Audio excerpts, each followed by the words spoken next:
It's us, Dragon's Greed Gaming, and we are back welcoming you. Thank you so much for joining us as we continue our Warhammer 40,000 Wrath and Glory all-orc campaign, Mork's Madboyz. I am your host, the Great Unclean One.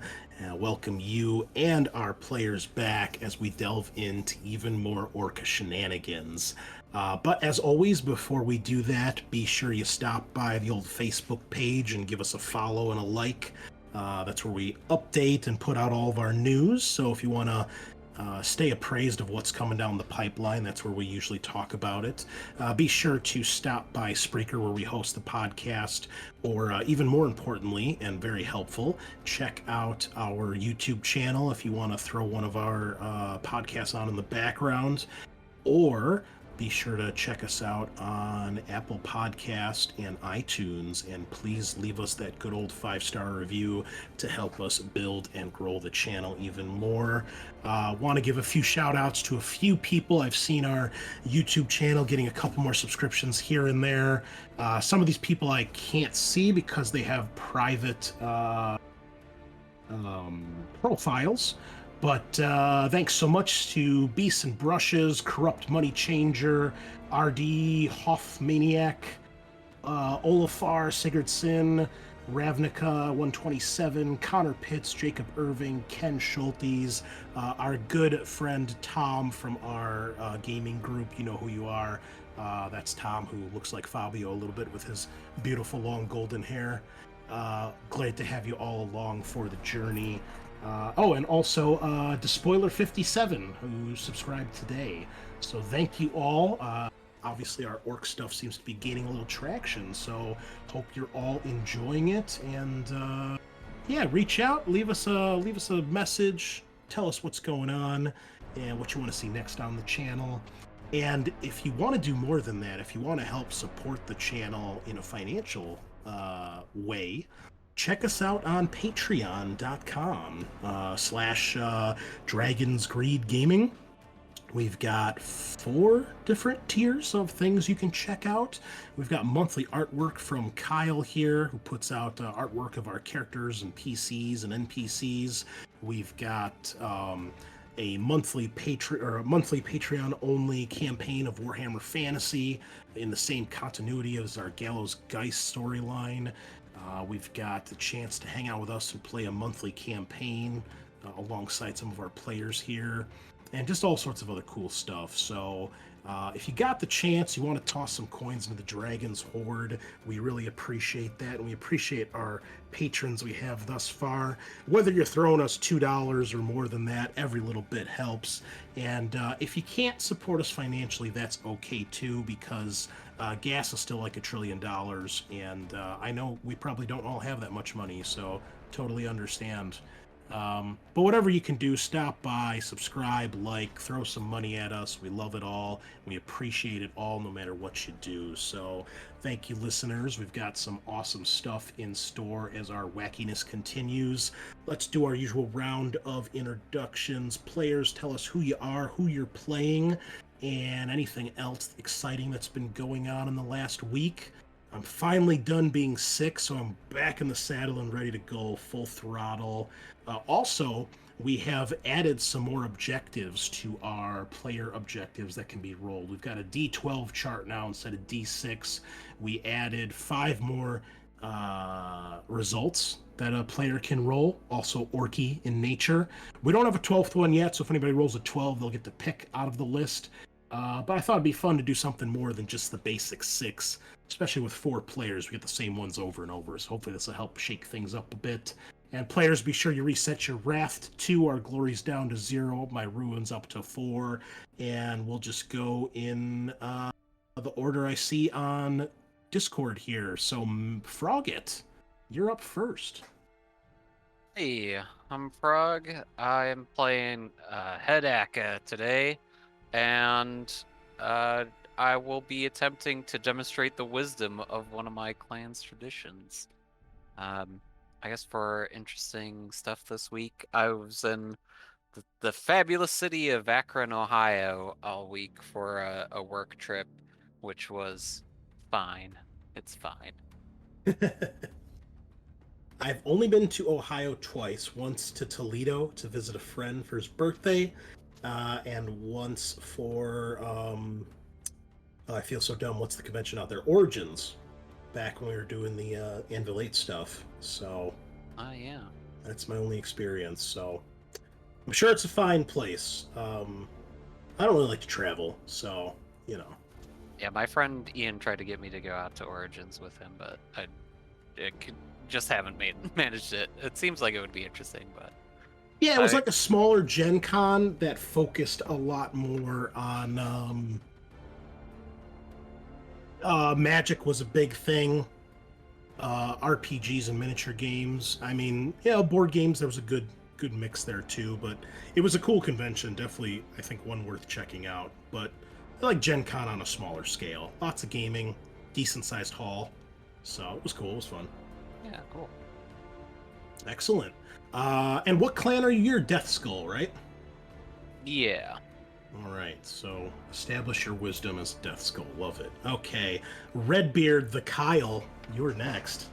Hello. It is Kyle. I will be playing Grave Squatcha. I'm currently enjoying the seasonal allergies of the Midwest. What is fun? Grave Squatcha got his leg melted, so now he's got a cool metal leg. Cool metal leg that might malfunction in the middle of moving. Yeah, totally. which will be totally in line with Grave Squatcha. And what objective did you get today? And today my objective is to get a grot to do my bidding. Excellent. That's one of our new ones. Lovely. Anything else cool going on you'd like to share with our dear listeners? It was just Halloween, so the week after that it's a pretty rough one. I think you know what I'm talking about. It's kind of a come down. It is. Halloween should be every day. It really should. Yeah. Did you do anything for Halloween? I put up more of my everyday decorations. Boo. No. They're just Halloween decorations that I keep up. Oh, great. Yay. Yeah, so did that. There were some kids at the door. Watched some movies. It was good stuff. Halloween changes the older you get. Yeah. We don't have any trick-or-treaters, and I was still recovering from being sick, so I took Monday and Tuesday off sick, and then I had to do some continuing ed on Wednesday, and then I was back to work Thursday and Friday, so It's been a weird week. But yeah, we're back and ready to go. Excellent. Next up, our good friend Sean, aka Verstolen, the greatest spy that ever lived. Hello, it is Sean, and I'm going to be playing Peppa MD still. I rolled a 12, so I'm just going to choose one, and it's overcome a situation by extolling the virtue of faster is better. Excellent. That's a new one that Sean came up with, so I appreciate that. Yourself a little pat on the back there. Yeah. Try not to hurt my arm, patting my back so hard. Real quick, what's the name of your orderly? My orderly is Pibbed. There we go. It's Mr. Pibbs to you. Right. Yep. And then I think we're calling the heavy bolter Mountain Thunder. Just get all of them in there. Yes. It could be Skipper, right? Oh yeah. Mr. Skipper. Be sure you change the name. I want to see the name when you roll it, okay? So be sure you change the name in your character sheet. Okay, I definitely will. All right, good. Figure out how to do that. Any other great stuff going on? I accepted a job offer for a new job, which I will be starting in 2 weeks. Oh, is that at the candy factory? Yeah. Piece of candy. Yeah. So I will now be working for one of the largest candy companies in the U.S. Excellent. Well, now we got to get that sponsorship. So, we'll I'll start throwing it up the chain, That's great. Excellent. Well, congratulations. I hope it's better than your last job. Thank you. And finally, our friend from all the way in the Lone Star State, Eric. How are you? Hello, I am Eric playing Loktar, the commando turned war boss. The boss. My objective is to solve a problem with the sage knowledge that bigger is better. Very fitting for our new boss. That makes sense. And as far as the week goes, just same coming off of Halloween with the kids. We make a lot of our own costumes, so we kind of had a rush there at the end. I was gonna say your Halloween's probably very different than the rest of us. What kind of costumes did the family have this year? So our son, the little one, he was Spider-Man. With Excellent. My middle daughter, she did Ghost Spiders, Gwen Stacy. Okay, cool. Zoe, our oldest, she did Rapunzel. Okay. And me and Amanda did Vegeta and Bulma. Oh man, I gotta see a picture of shit. that. But wait, Oh, did you yeah. do I'll pink send that real shirt Vegeta? I did not know. I did Bad man. Saga. She's just like blue suit. Yeah. But Amanda actually got my hair to stand straight up, and I have pretty long hair, so. Awesome. Oh, fuck yeah. Awesome. Did she dye her hair teal like Bulma? So she Or get a wig? So she has been doing kind of like they're not dreads, but she's basically braiding yarn into her hair. Okay. I had convinced her to do blue to start with. Do you have a picture you can send us in the Discord? Yeah, I'm sending it right now. All right. The Mork's Madboyz channel is private, so it's only for staff or cast staff. What am I talking about?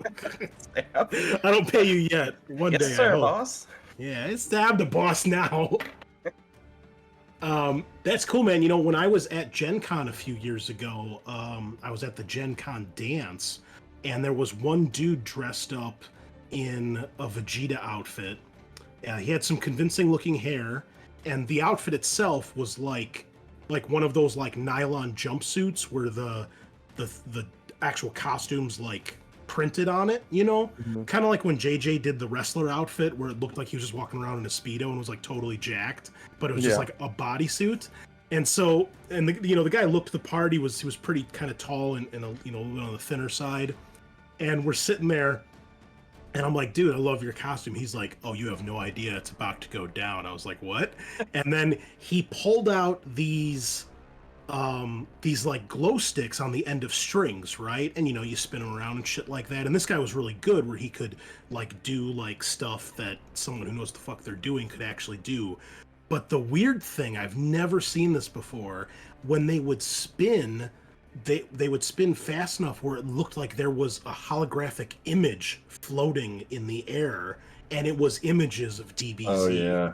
And it was just the cool, like, people lost their shit, man. It was so funny. Like, that's one of my favorite memories of the dance. That's why I like to go there, because it's just gamers being goofy and doing the stupid shit that we do. So, man, I miss my people. It's good stuff. So, Vegeta bro, if you're out there somewhere, I'll never forget that. It's good stuff. Lovely. Well, I am the Great Unclean One, your GM, and I'm no longer sick. I played a shit ton of Back 4 Blood trying to unlock all those stupid skins. And Sean, I think I'm almost at the end. I think Finally. another 1 or 2 playthroughs of Act 5, and I think it's done. But I will admit, it was so grindy that I dropped it down to like beginner level status to do it. And it was awful. It's not fun at all. So I don't even want to play Back 4 Blood anymore right now. Wow. Yeah. That's awesome. Love it. That's great. You guys look awesome. Is that your house in the background? Yeah. Okay. I mean, I probably would be, right? Like you're not just in front of some other person's house randomly. Yeah. It's a nice looking place, man. Thanks. Good for you. Love it. Well, tell her she looks lovely. I need a close up of the hair, though. I want to see these Oh yeah, that's perfect. dread yarn braids you're talking about. Okay. Oh There yeah, you go. dude, your hair looks great. That's a Oh, there That's we go. unreal. That's unreal. Oh yeah, man. That's awesome. Oh, That works perfectly. incredible. Yeah, that's training montage Vegeta right there. Yep. Hyperbolic time chamber, gravity, 500 times gravity chamber. Yeah. Love it. That's awesome. Cool. All right. Well, what else? Pre-order Dark Tide, so we're ready to play some 40K in a few weeks. Nice. And what else? I started picking up the Command & Conquer remaster again. Been playing through the end of Red Alert. I'm almost done with the Allied campaign. And then we're going to hop into original Command & Conquer remaster. So, good shit, man. That soundtrack, oh man, the remastered soundtrack is incredible. If you out there, listeners, do not know what Command & Conquer is, put this podcast down right now and go look it up. It's one of the greatest real-time strategy series ever. And Kane is one of the greatest villains ever from the Brotherhood of Nod.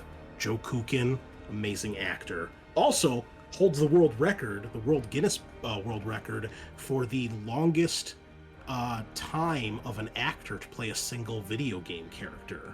And if EA hadn't fucked up with Command & Conquer 4, he probably would have been in more games.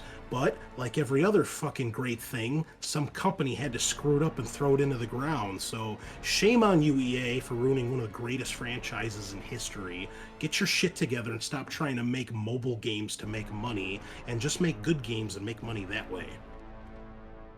Also, love you, Joe Kukin. Come on the show. We'd love to have you. But with that out of the way, let's delve back into the 41st millennium. Also, how about those new Imperial Guard, Eric? It's pretty cool shit coming out right now. Although, we need less Cadians and more of the other 400,000 regiments there are in 40K, so get to work, Games Workshop. But I'm always down for more tanks, so that's cool.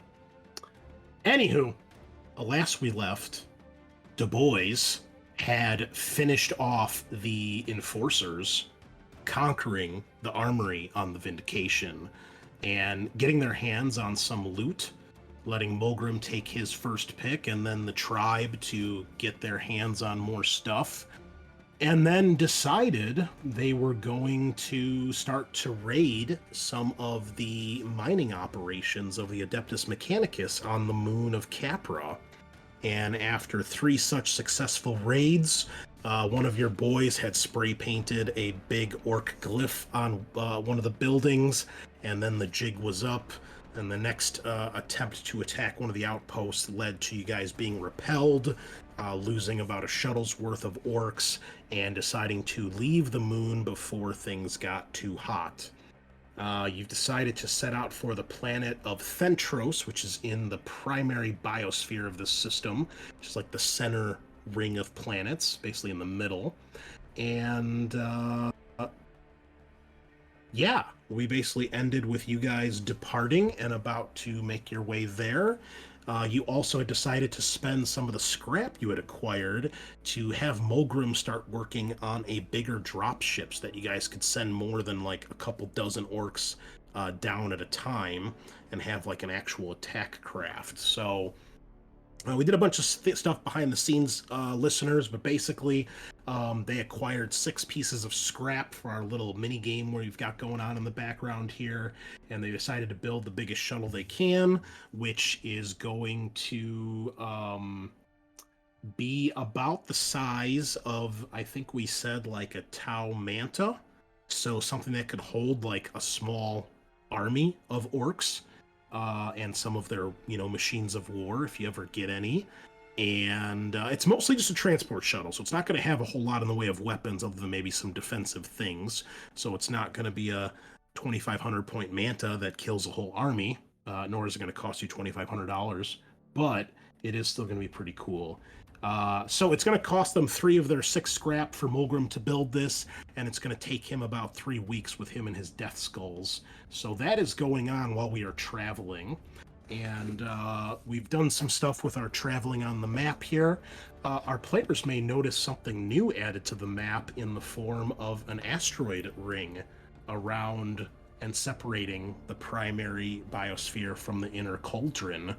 And we've decided every space on our map here, our chart, is about 1 week's worth of travel. So it's going to take about 5 weeks to get to Thentros with real space travel. And that is where we're going to pick up. So any questions, players, before we continue here? Nope, I think I'm good. All right. I'm good. Then, if you'd all care to look in your journal entries under the Virgo system, you will see in the inner cauldron there is an anomaly I've placed, which is the inner asteroid belt. So, basically, there is a massive asteroid ring that you guys detect. Unfortunately, a bit too late, as you just headed off to Thentros and decided to gun it. So you guys are in the middle of an asteroid field right now, as you are making your way to Thentros. Now, again, it's space, it's three-dimensional. This is just a very flat map, but basically, it is possible to go, quote-unquote, over or under the asteroid field, but that will add more time to your journey. And because you guys didn't know it was here and you just set off right away, you are in the asteroid field and now must test to try to avoid damage. So the way these work, and if you're listening along at home, I've taken most of the rules that we're using for space travel, space combat, and warp travel from the old Rogue Trader rules, and I've tried my best to convert them over to something that works with Wrath and Glory. Once I've got all the kinks worked out, I'll probably release those to the community, because I know a lot of players want some stuff like that, and maybe, just maybe, my stuff will help you out. So, the hardest part is figuring out what skills to use from the old edition for the new edition, and converting a D100 system into a D6 dice pool system. So you may or may not like or agree with what I've done, but well, that's what you got to deal with. So anyway, players, passing through this asteroid field is going to require a DN5 piloting plus maneuverability test. So when you see any of these tests with the ship where it has two stats together, what that's usually indicating is you're rolling one of your skills, which will usually be the first one listed, in this case pilot, and then the second one, maneuverability, is something, it's one of the stats on your ship. In this case, if you go to your ship log and get out the actual log page that has all the stats of your ship, you'll see that maneuverability is a bonus of +1. So you're going to add that to your piloting roll. And it's a further +1 just because the type of test this is. It's not a super dense asteroid field. This isn't like an action scene in Star Wars. You're not being chased or anything, but you're trying to go through it right now, so you've got to make a test to get through. So the maneuverability is basically just your ship is decent at this. You know, there are tons of different ships you guys can get your hands on, or, you know, that they have in Rogue Trader. So some of them are faster, slower, more or less heavily armed, so on and so forth. In layman's terms, yours gives you a +1 whenever you have to make a maneuverability roll. And because this is an easier test, you get an extra bonus. If you guys pass this test, you make it through unscathed, the ship doesn't take any damage. If you fail the test, the ship takes 1d3 +1 points of hull damage for every icon you fail the test by. So if you fail by 2 icons, it's going to be 2d3 plus 2 points of damage, so on and so forth. If you roll a complication, the damage is increased to 1d6.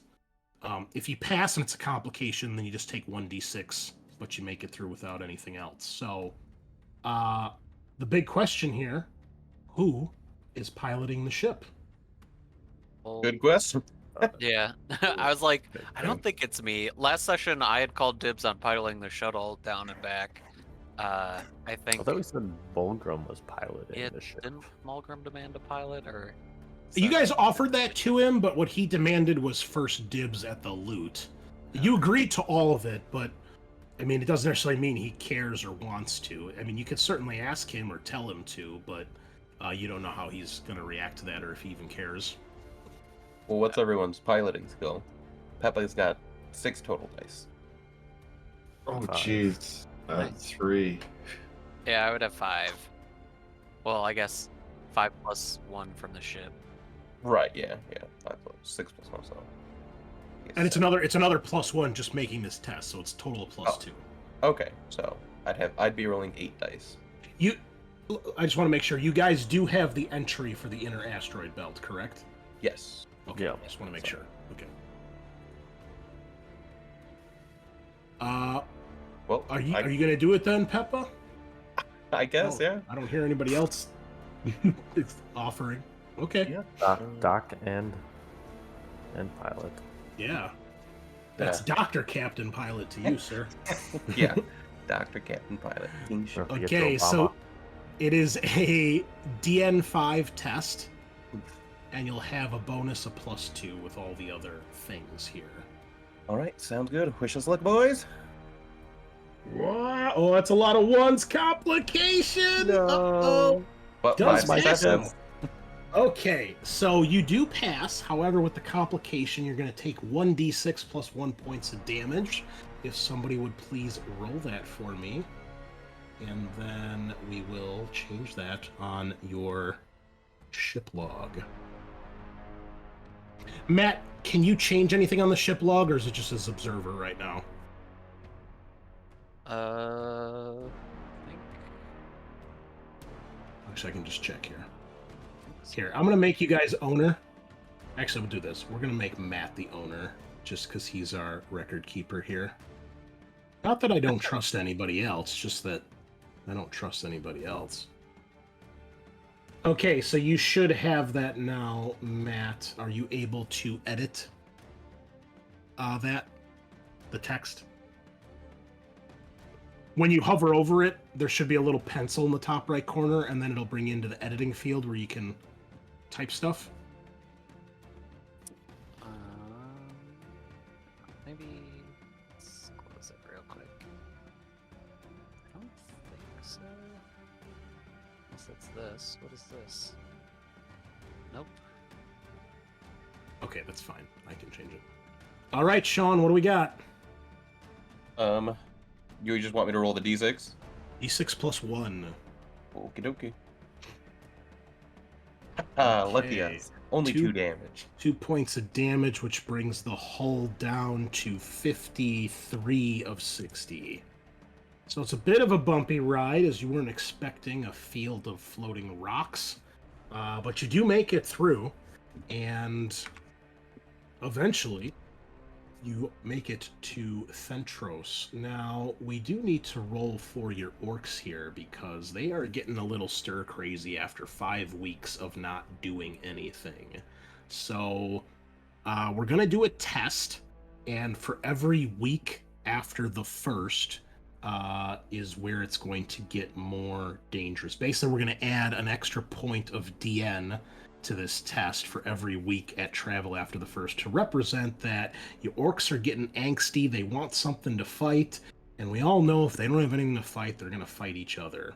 So since this is a 5-week journey, we're going to add +4 to the DN of this test. And what we're going to need here is... Actually, I think what we'll do is we'll do an oppose test, because you guys have to try to keep order. I don't think we're going to have the orcs try to contain themselves. It's going to happen. So you guys need to try to calm them the fuck down. So they'll get a +1 bonus for every week. Since it's opposed, we won't do that. So I will just roll for the boys. And we are going to do a... Let's see... Well, you guys can choose how you want to try to quell this unrest, whichever way you see fit.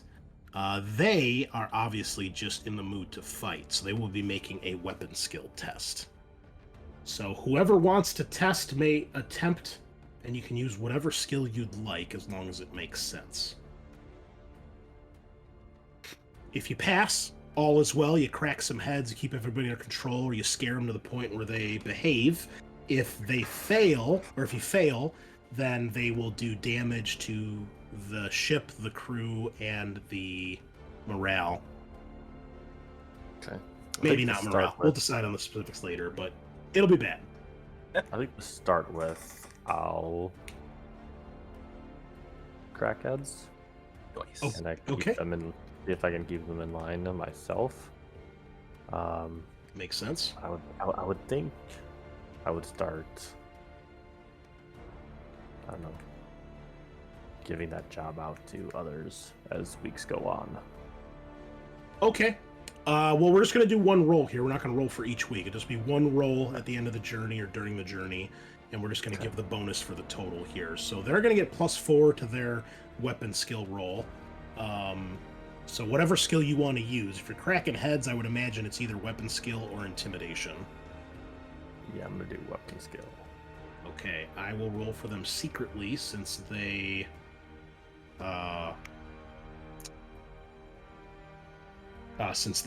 it's an opposed roll. Okay. Okay, that didn't work for some reason. I think, oops, I added 4 to the DN. My bad, I need to reroll that. Oh, that's why I put a bonus of 4 to the DN, not to the dice pool. Well, that would that would explain why. Okay, you have 3 successes. Do you want to spend any wrath to reroll? You got 3 dice you could potentially reroll here. Yes. Okay, Yeah, I'm gonna do that. go for it. Yeah. Not great, but Okay, you have... I don't see the result. Oh, I see. It just did it there. You have 4 successes. Unfortunately, that is not enough. The boys have rolled 6 successes with a shift, so they are going to do some ruckus here. I'll make a note, and then I'll decide how this is going to work and what they do with shifts. So let me make a note here for next week. Okay. With a shift.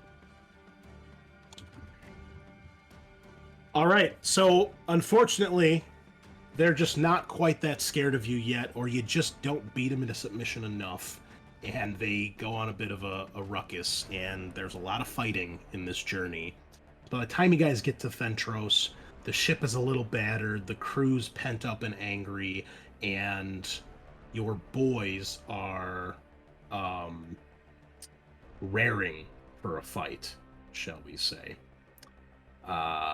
So, when you guys reach Thentros, it is a rather large planet, especially compared to Capra and Charcion, where you just were.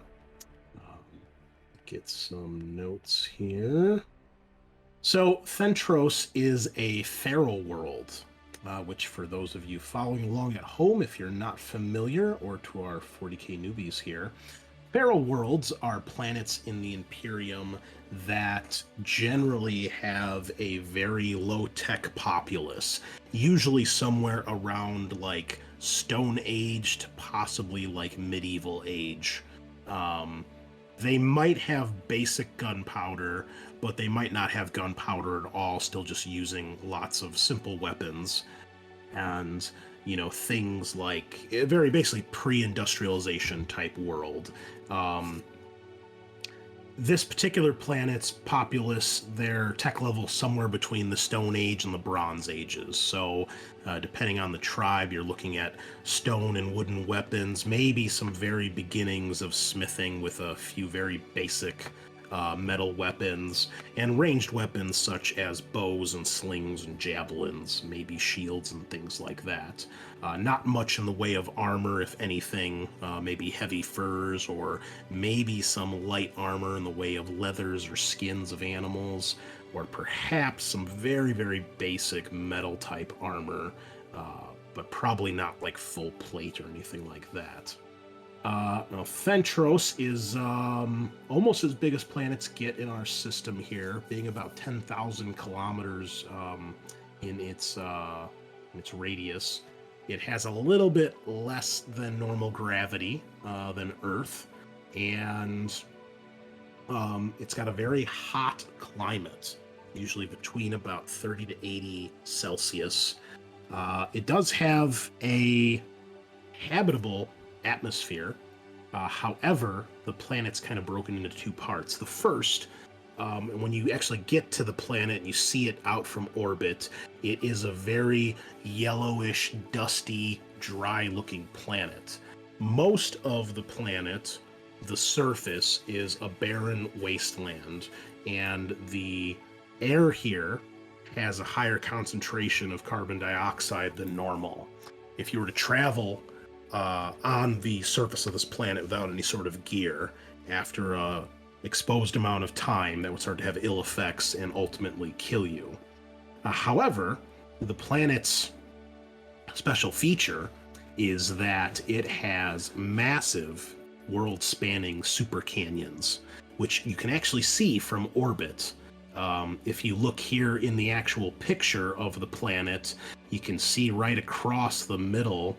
It almost covers like 2/3. It's not very wide, but it's very long. That's an example of one of those massive canyons. Inside these canyons, the atmosphere is much more hospitable. It's more of like a steamy jungle. It's much more humid and hot. Most importantly, there are many underground caves where all important sources of water are to be found. And it is here that the populace of Thentros has eked out a living. Travel between the canyons is basically impossible for these people because they do not have any technology to protect them for any extended period of time from the carbon dioxide. And because the distance between these super canyons is so great, it would be impossible. They really have no modes of transportation other than maybe some sort of beasts of burden, but they don't have like vehicles or flyers or anything like that. So each canyon is kind of its own little world. And there's a couple of these canyons along the surface. You know that this place is used as a recruiting ground for a local Astra Militarum regiment, or an Imperial Guard regiment for our old school players, known as the Corbin Lava Rats. You don't really have any information on this regiment, or at least none that you found so far, other than what's been mentioned here. But it does state that they recruit heavily from this world to quickly replenish their casualties.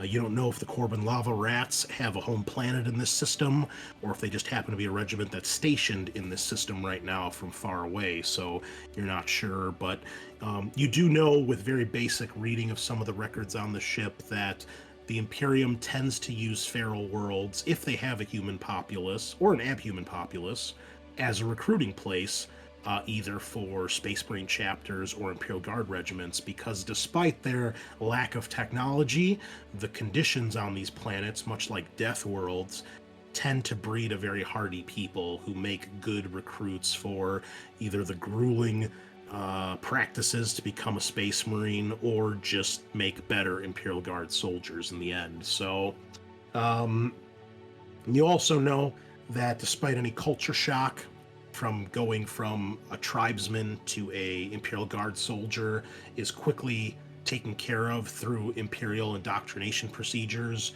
and there's also mention of cybernetic implants to help these people adjust when they do become part of the Astra Militarum and the Imperium. So usually these planets are left alone. Usually a feral world does not necessarily have a presence on the ground so that these people can go about their daily lives, and only when they show up to recruit do they really understand what's going on with the Imperium. So that is where you are, and that is what you see when you guys get into orbit of this planet. That's all you see at the moment. Obviously, you can't see much out in space with your bare eyes, but the planet is hard to miss. What would you guys like to do now that you are here? Cool. Great campaign.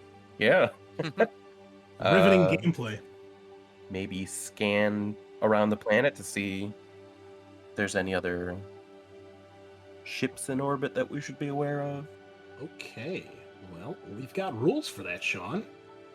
Wow. Yeah. Very cool. Yeah, let me just look up my endless list here and we'll get right to that. Excuse me.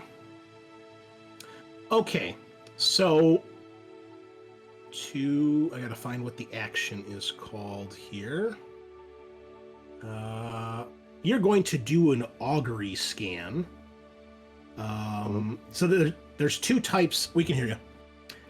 There's two types of scans you can do. You can do a basic augury scan, which scans the general vicinities of the area and will, allow you to detect a few things. The other thing you can do is what's called a focused augury scan, which is where you scan something in particular, like if you found a ship or a specific part of the planet you wanted to zoom in on. So we're going to do a basic scan right now, Sean, and whoever wants to do this may attempt. It's going to be an investigation test, and you're going to add the detection rating of your ship. Again, another stat that we have over from Rogue Trader. Your Dauntless Light Class Cruiser has a detection bonus of +2.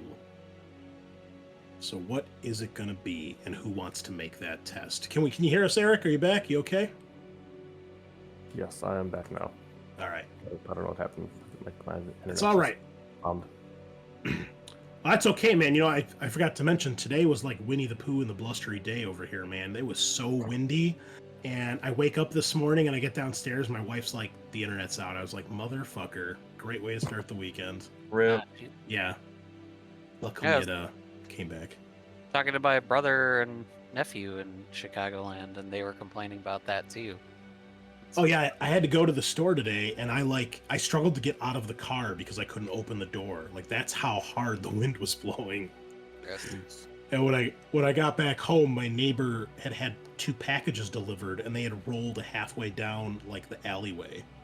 I was like, oh shit, like somebody's mail's getting away. So I rescued it, and it was like 4 houses away. I was like, well, if it was my shit, I'd want someone to bring it back to me. So this could be important. So yeah. Nice. Anywho, so who wants to make this test? Investigation plus detection, which in this case will be +2. I could potentially do that. I've got 5 for investigation.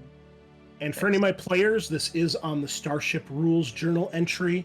If you scroll down to other combat actions, if you're in a combat, these are the actions you can take, but this would also be obviously a basic one for what you're trying to do here. Yeah.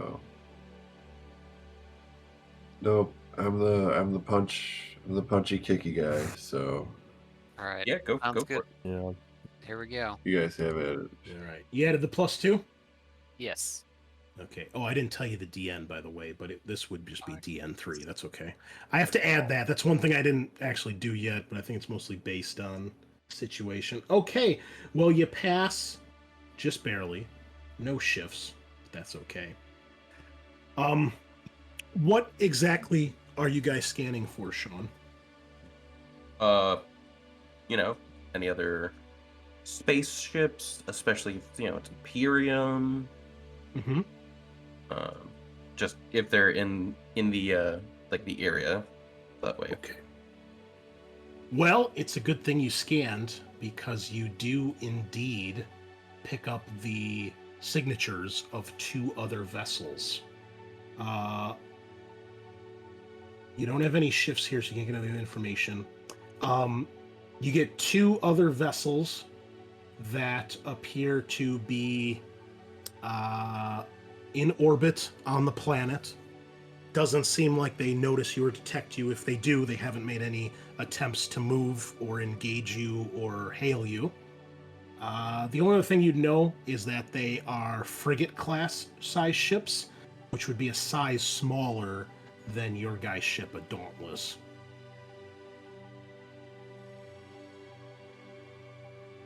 Nice. All right. Well, You're unsure, like, if they're Imperial or something else. You don't know the make of the ship. just the basic size. I don't remember if we went over this before. Do we have boarding torpedoes? You do. Oh, boys. Yeah, they are fired out of the prow of the ship. At the very front, where the armored part of the Imperial vessel is, you'll see there's torpedo tubes towards the bottom front. So you do have boarding torpedoes. They're not. They're a little tricky to use. I mean, they can be steered a little bit, unlike a regular torpedo. But if you miss, you basically, kind of go spiraling into space, and maybe you can get back eventually, but you go quite a distance. And you basically keep going until you hit something. Oh, jeez. Going to fire from outside of the planet towards the planet, and then just pop the parachutes that it definitely has for sure. Go chase it after that. Do we want to, initiate some ship battle and try to board the ship? Could be fun. Yeah, I mean, apparently the boys are getting restless. Well, now we definitely can get a fight in. We could launch a few into space and see what happens.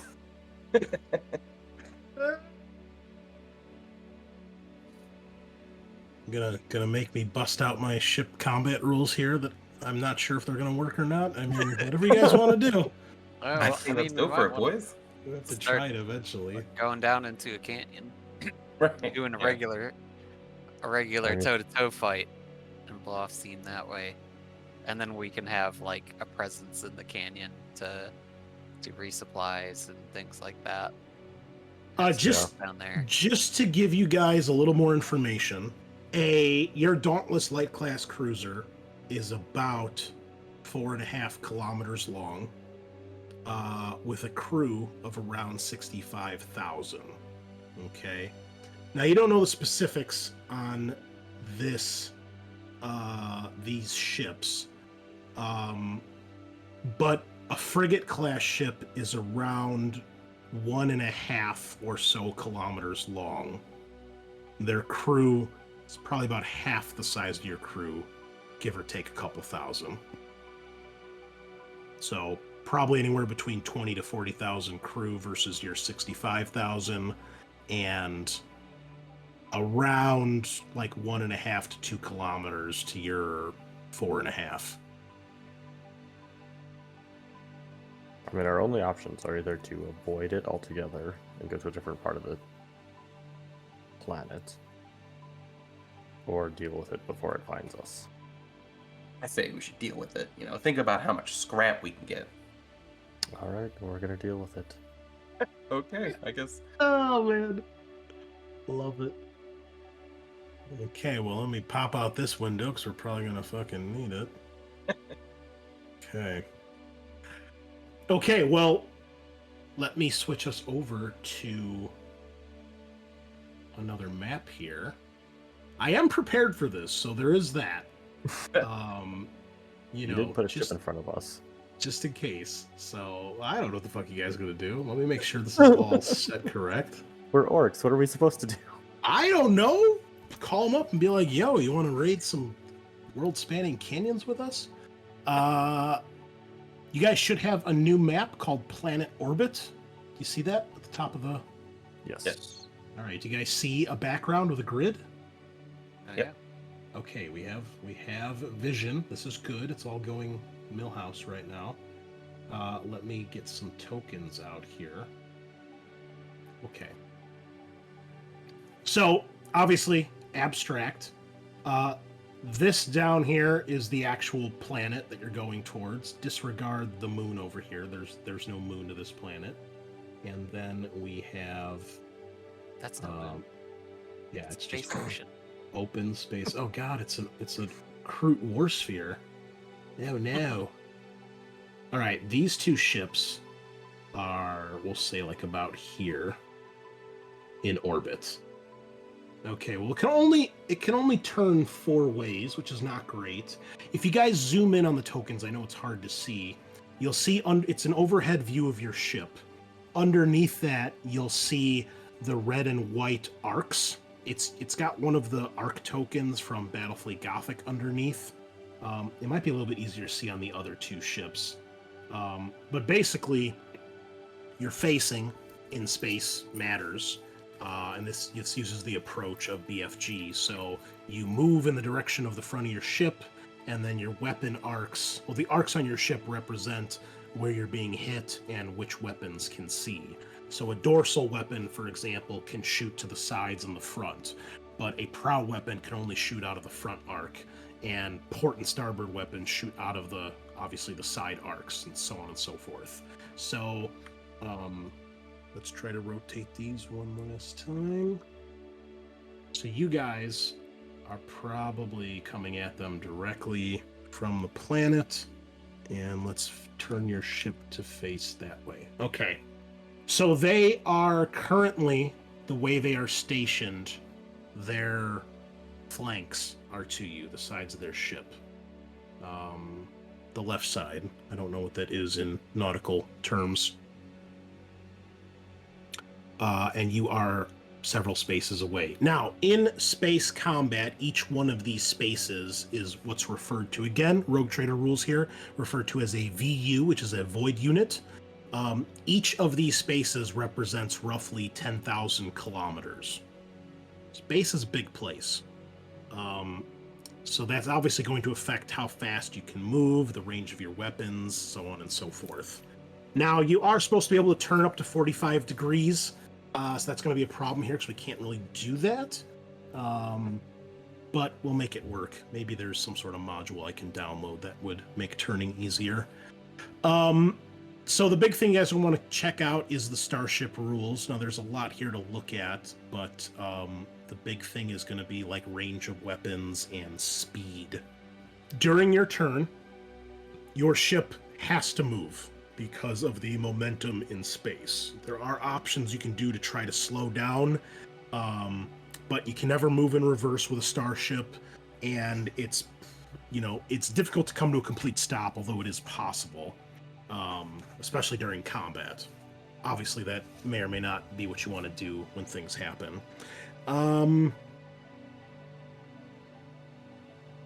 During your turn, you must move at least half your speed value, again because of momentum, and you can move up to the full speed value of your ship. After you finish that move, you can perform one turn. Since you are a light cruiser, you're not as maneuverable as some of the other ships, the smaller ones, so you guys can turn up to 45 degrees. Ships that are smaller than you can do a 90-degree turn instead, so they're a little bit more maneuverable. And then the range of your weapons is all on your ship log, and then all the other actions you can do during combat are on the Starship Rules packet here. So there's a couple other movement actions you can do to either move faster, turn again, slow down. And this is mostly out of Rogue Trader and even a little bit of BFG. So Burn Retros lets you slow down the ship and try to either come to a stop or move less. Come to New Heading lets you make a second turn, so you can turn another 45 degrees during your turn. All Ahead Full is full speed ahead, big red button. Evasive maneuvers is to try to avoid incoming fire and make it harder for them to hit your ship. And Disengage is to try to break out of a fight and basically get out of combat. If you succeed at that, then you disengage and they try to chase you, and if you can outrun them or somehow lose them, combat ends. So if you do a basic move, then that's your move for the turn. You get one move action per turn. You can either do a regular move or you can do one of these other 5 movement actions. And you just have to read what they do specifically. And then in combat, main thing you're going to look at is the range of your weapons. The range is the range of the weapon in void units. So for example, your macro batteries, which are on the sides of your ship, have a range of 6. That's 6 squares. Now, you can shoot up to twice your range. The further something is, you get negatives. If they're closer, you get bonuses. If it's beyond double your range, so in this case 12, if it's further than 12 squares away, they're too far and you can't hit them. You can see here, shots fired within half the weapon's range, so in your case 3, you get +1 to the shot. If you shoot at something beyond 6, so between 6 and 12, it's a +2 DN penalty. That's the basics for moving in range. And then you see there's a ton of combat actions that are here. Now, basically, during combat, each of your characters gets to perform some sort of action. Now, that might be an action on the ship here.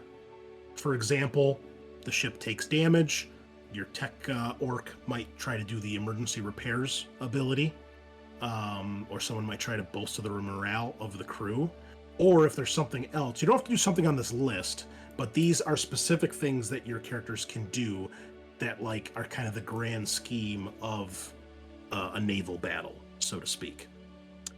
If you do these actions, then your character makes the test. If you decide to have the ship, the crew, do the action, the crew would roll. So in this case, remember, your crew's rating is competence. They roll 6 dice on any of these particular tests here.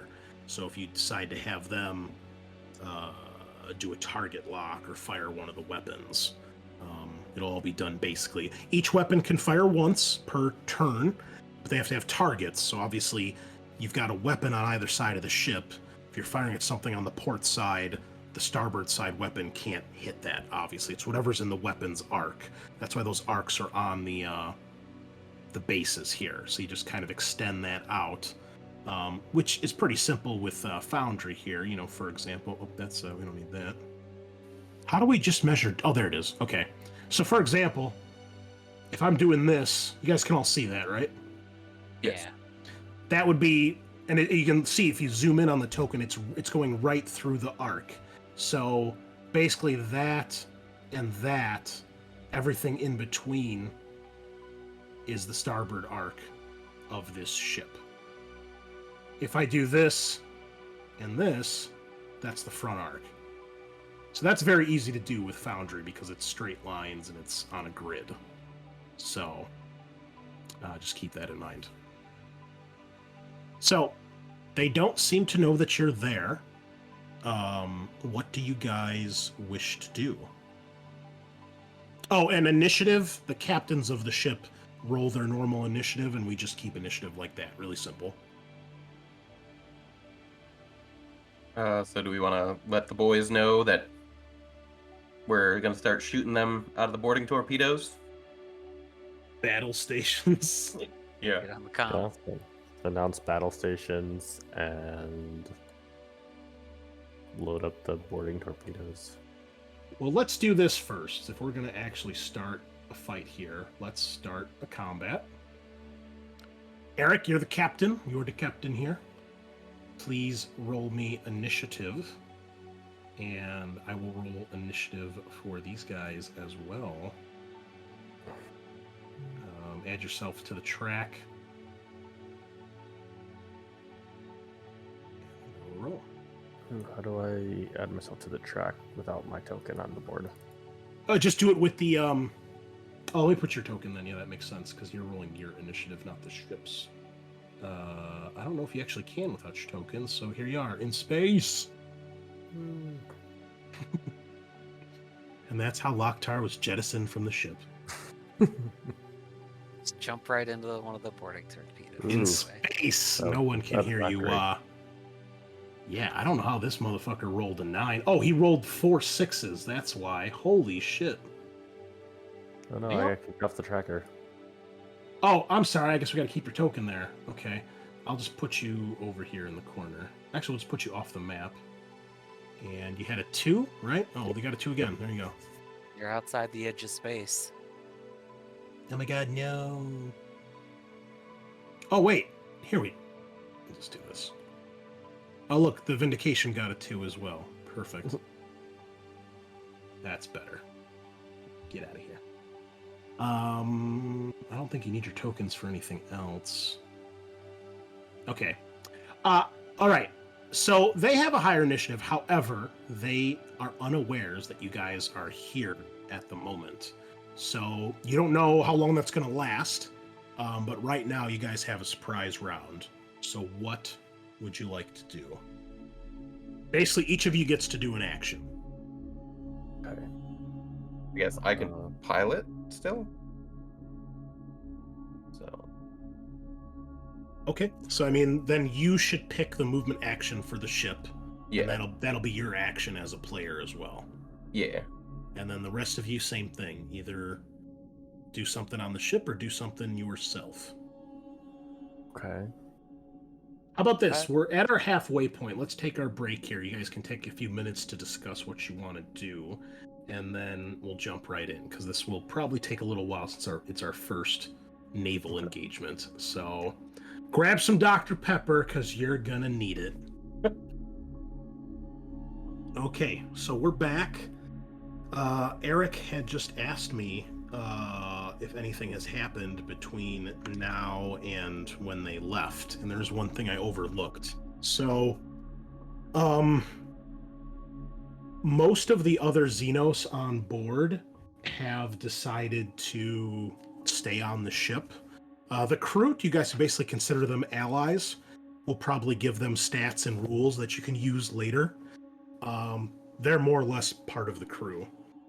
The Tau and the Ratlings, and was there anything else other than the Ogrins? I think that's the main thing. The Tau and the Ratlings, they're only a small portion. They really have just kind of fallen in, and it looks like they're just kind of trading one master for another. So they haven't really done anything other than just kind of keep doing their job. You know, the rest of the ship is mostly, various other Xenos or humans. They're kind of inconsequential. They're just going to follow whoever's in charge, unless something really terrible happens and they form some sort of mutiny. But the teething masses of your ship, more or less under your control, and we're not going to worry too much about them unless something happens that might trigger them to do something. The Tau and the Ratlings you can always look into and interact with if you want, but for now they're just being part of the crew. However, the kind of three wild cards here, the Psyker, the Ogrins, and the Eldari, actually is something that happens. Oops. No, there goes the Dr. Pepper, and it's ready to explode. Hold on here, we don't need an eruption. Oh, jeez. God damn, it's so much better when you don't have COVID and you can actually taste it. So, at some point during your journey, actually, probably shortly before you get too far from the planet, there is some ruckus that you guys eventually learn of from down in the shuttle bay. And by the time it all happens and it's done with is when you guys learn about it from Def Hammer, the speed freak knob. He tells you that the Psyker, along with a group of Eldari and a bunch of the Ogrins, including the Bonehead Gok, I think was his name, Grok? Gaz was his name. They somehow got together, they stormed one of the shuttle bays, and they stole one of the shuttles and escaped. And by the time you guys are aware of this, they are long gone, and you are unable to find them or pursue them. Gasp. I wanted to hit the Psyker with that little rock and see what happened. So you know that the Bonehead Gaz is gone. It seems what remained of the Ogrins, the Psyker had found or reunited with. Def Hammer says there were a few enforcers with her, probably what was ever left. And then he says there were a handful of Eldari, including Athanil, the one that you guys had spoke with originally that seemed to be in charge of them. Now, they didn't get everyone off the ship, because there's, probably there's too many Eldar to put on one single shuttle. But they did steal one of the shuttles and escaped with, a group of individuals. Presumably this happened when we were around the moon, Capra. Probably within a week of leaving the moon. Towards the beginning of your journey. It was before you hit the asteroid field. Well, this is kind of good news in a way. So I We don't have to worry about Psyker walking around. I'm personally disappointed, but You'll have to find a new guinea pig for your experiments. yeah. On the plus side, by the time you guys get here, Mulgrim and the Deaf Skulls have finished the shuttle, and it is glorious. However, they've had to modify one of the shuttle bays because it's so big, and your other shuttles were regular size shuttles. So they've kind of got like a very hodgepodge shuttle. As a matter of fact, let me see here. Actually, no, scratch that. They don't do that. It's kind of like the escape shuttle in the first Alien film. It's attached to the outside of the ship, and you load in through like a loading tube that has like a ladder to get down into it. Almost like a fireman's pole type thing. You ride the pole down into the actual ship, and then a bunch of people load in. So you can't really get like equipment in there right now other than like weapons and stuff. Like if you had like a Killacan, for example, there's no way to get it on board. But there would definitely be room for something like that. It's just your ship doesn't have proper shuttle bays. That's something that would take up space for like a full fleet of ships. Or they would have to extensively modify your shuttle bays to make room for this thing. So you have it. It's ready to go. It's orky and beautiful. And it probably has a little bit of red paint on it too. It's mostly blue because it was made by Death Skulls, but there's a little bit of red. Nice. So hopefully it doesn't get hit by a stray bullet during, or a stray macro cannon during a fight, but it's on the underside of the ship, so the odds of that happening are not that great. So yeah, any other questions, or should we get this underway? I'm good. Okay.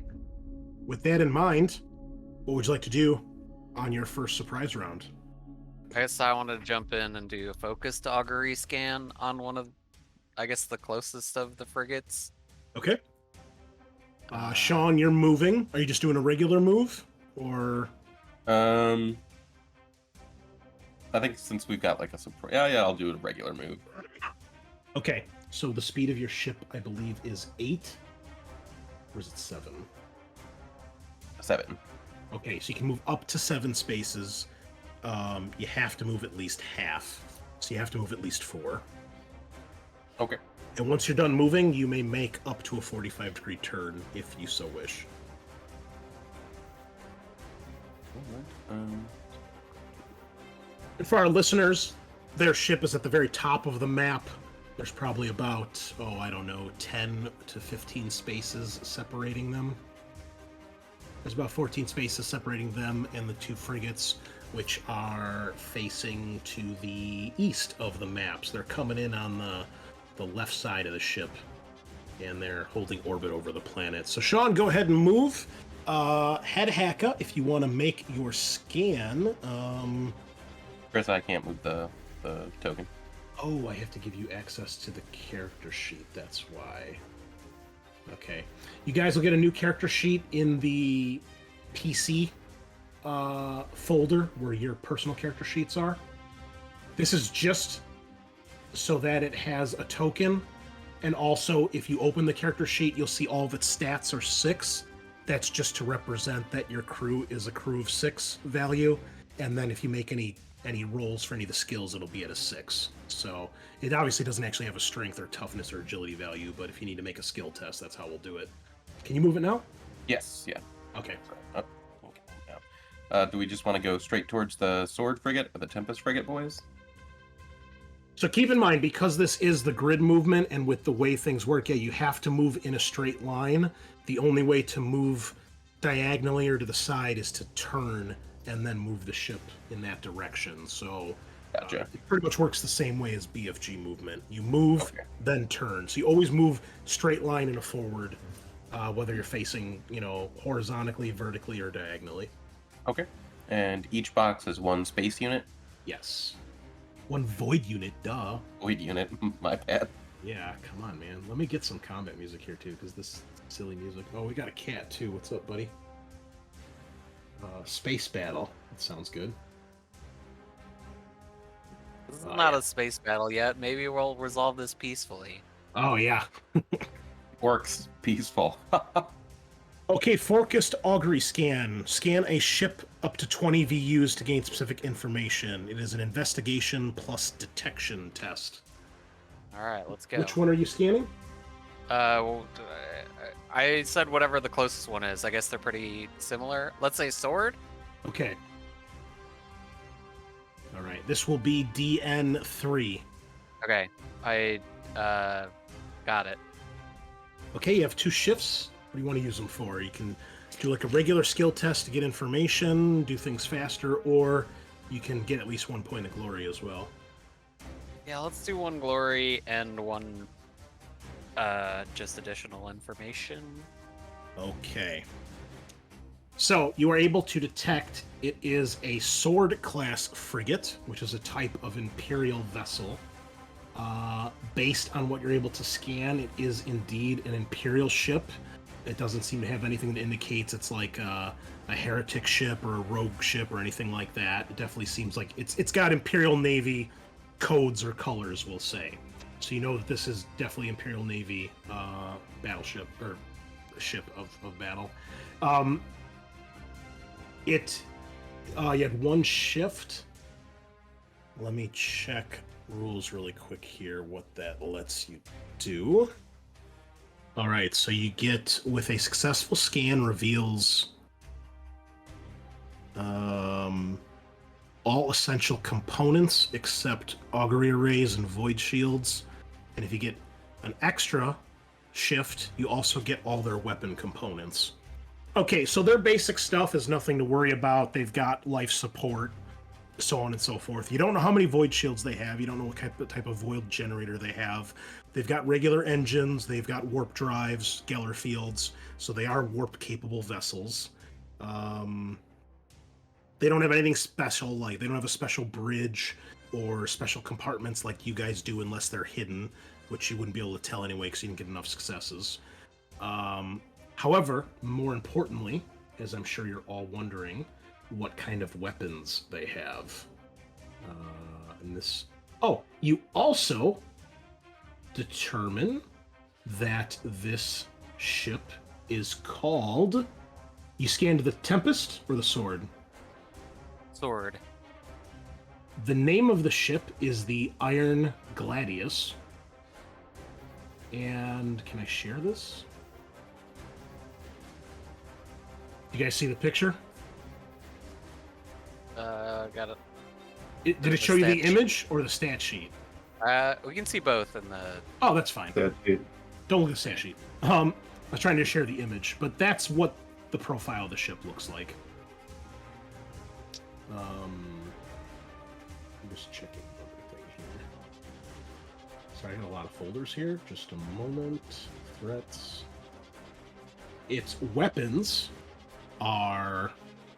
It has 2 Sunseer laser batteries on the dorsal part of the ship, which is the top of the ship. They are macro batteries, like what you guys have, but they're a different style of macro battery. They've got a little bit longer range than your weapons. They don't fire as much ordnance, but they do, and I think the damage is about the same, but they do have a slightly better armor penetration value. And that is all you're able to get from that, Matt. Kyle and Eric, what are you guys gonna do? Oh dear. I was thinking of doing a target lock. Okay. How close do we need to be before we can start firing on them? Your weapon range is 6. You can shoot up to double your range with penalties. Oh yeah, we did the move. Did we also want to turn at all, or just keep on straight? Keep in mind, your torpedoes are fired out of the front arc, and then you have weapons batteries on your flanks. Right. We might be too far to start turning yet. Yeah, your range is 6, so your max range would be 12. That's for your side weapons. The torpedoes, they have a range of 60 because they just keep going once you fire them.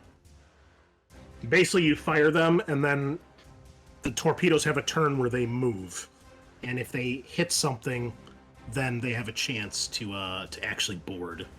And the people on board the torpedoes have a chance to try to maneuver them a little bit. So generally you don't want to fire torpedoes unless you're closer to make sure that they hit. Mm-hmm. But if you want to do a target lock, you may do so. Up to you. That's only for shots fired this turn. Oh, yeah. You probably don't want to do that yet. Do a jam communications. Okay. So then they shouldn't be able to communicate with each other. All right. Make a tech test. +1 DN. That's This based off one. my stats, right? Yes. So you make the tech test. You need to be within 10 squares. I think you are. Yep. A tech test. Okay.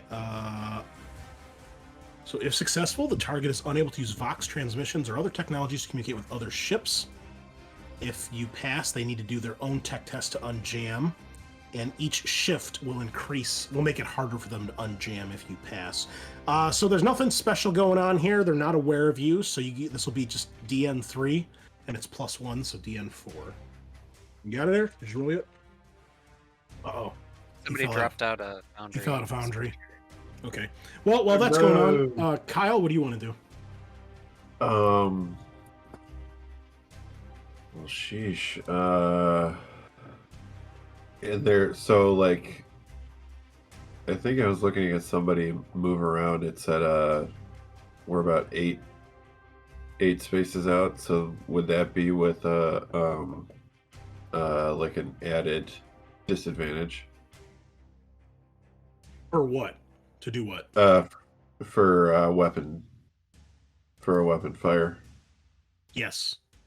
If you're over the max range of your weapon, it's +2 DN to the attack roll. Okay. And attack rolls in space combat are normally DN5, so it'd be DN7 ballistic skill test. Chris.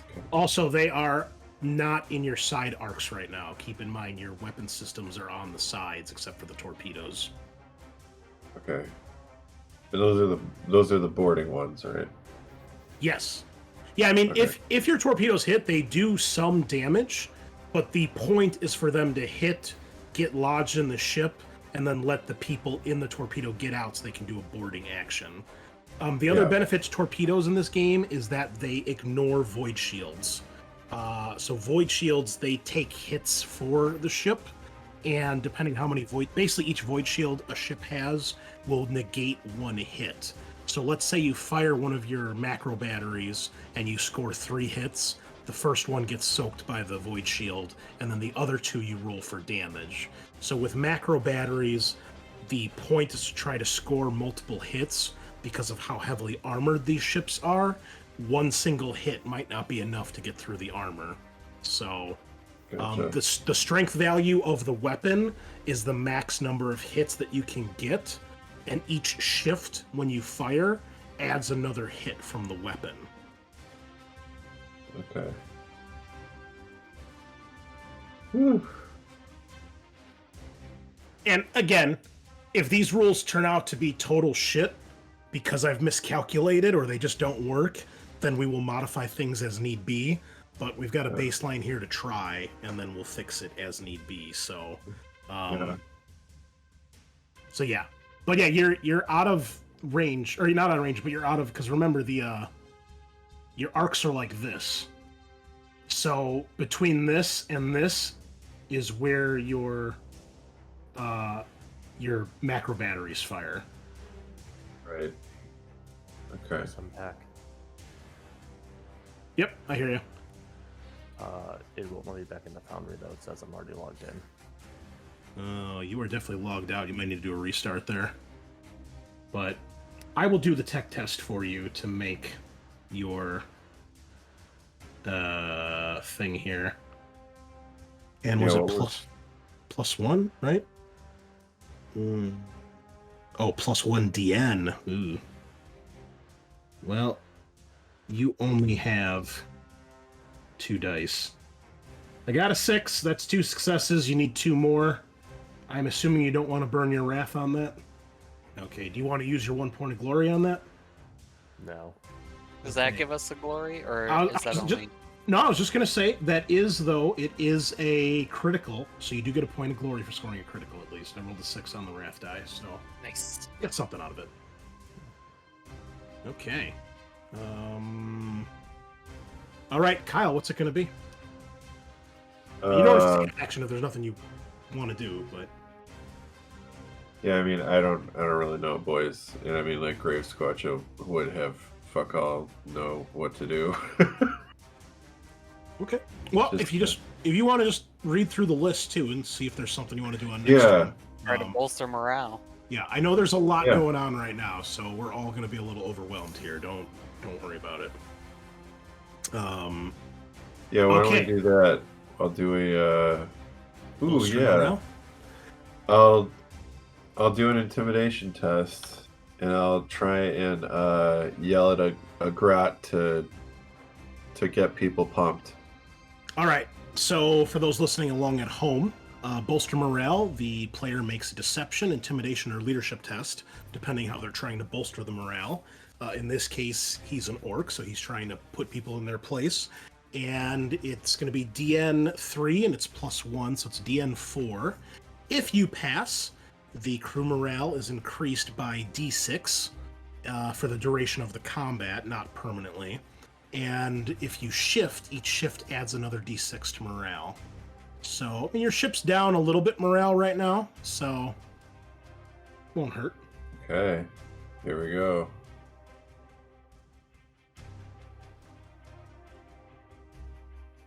DN4, that is a failure. You need 1 more. You know what? Yeah, I'll reroll.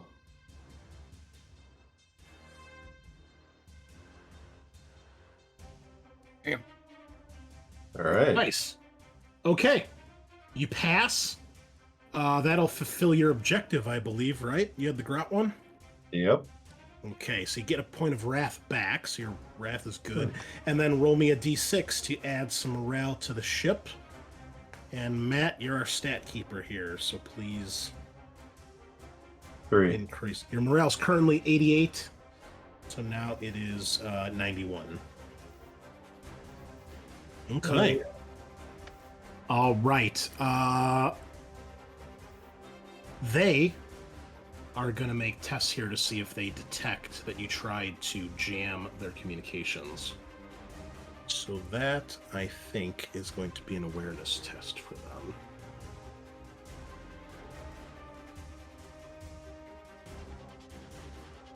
All right.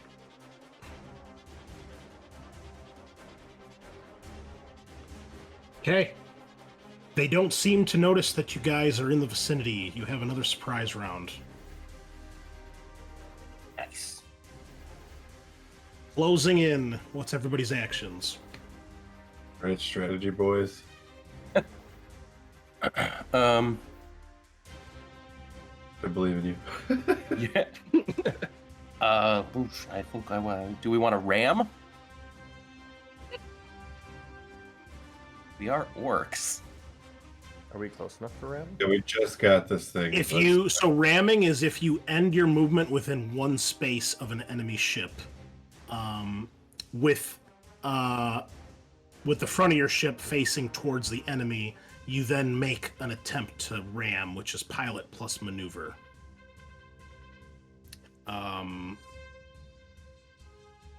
So basically, Sean, you would have to end in one of these 3 spaces facing their ship. Gotcha. Can Or in the I case of the frigate, you'd have to be here, here, or here. can I aid the machine spirit? Hell yeah, you can. Yes. Which in the case of an orc is like hitting things with a wrench, but you get the idea. Yeah. All right, aid the machine I'm spirit. super Make up. a tech test. If passed, you may increase the bonus dice provided by the ship's maneuverability and detection scores by 1. Each shift increases these bonuses further by 1. Rub the engine with cheetah blood. All right. Yeah, you can do that first, and you guys can do your actions in any order too. So in this case, having him aid the machine spirit before Sean does stuff with the ship is probably a good idea. Yeah. It'll be DN3. It's nothing special here. Nice.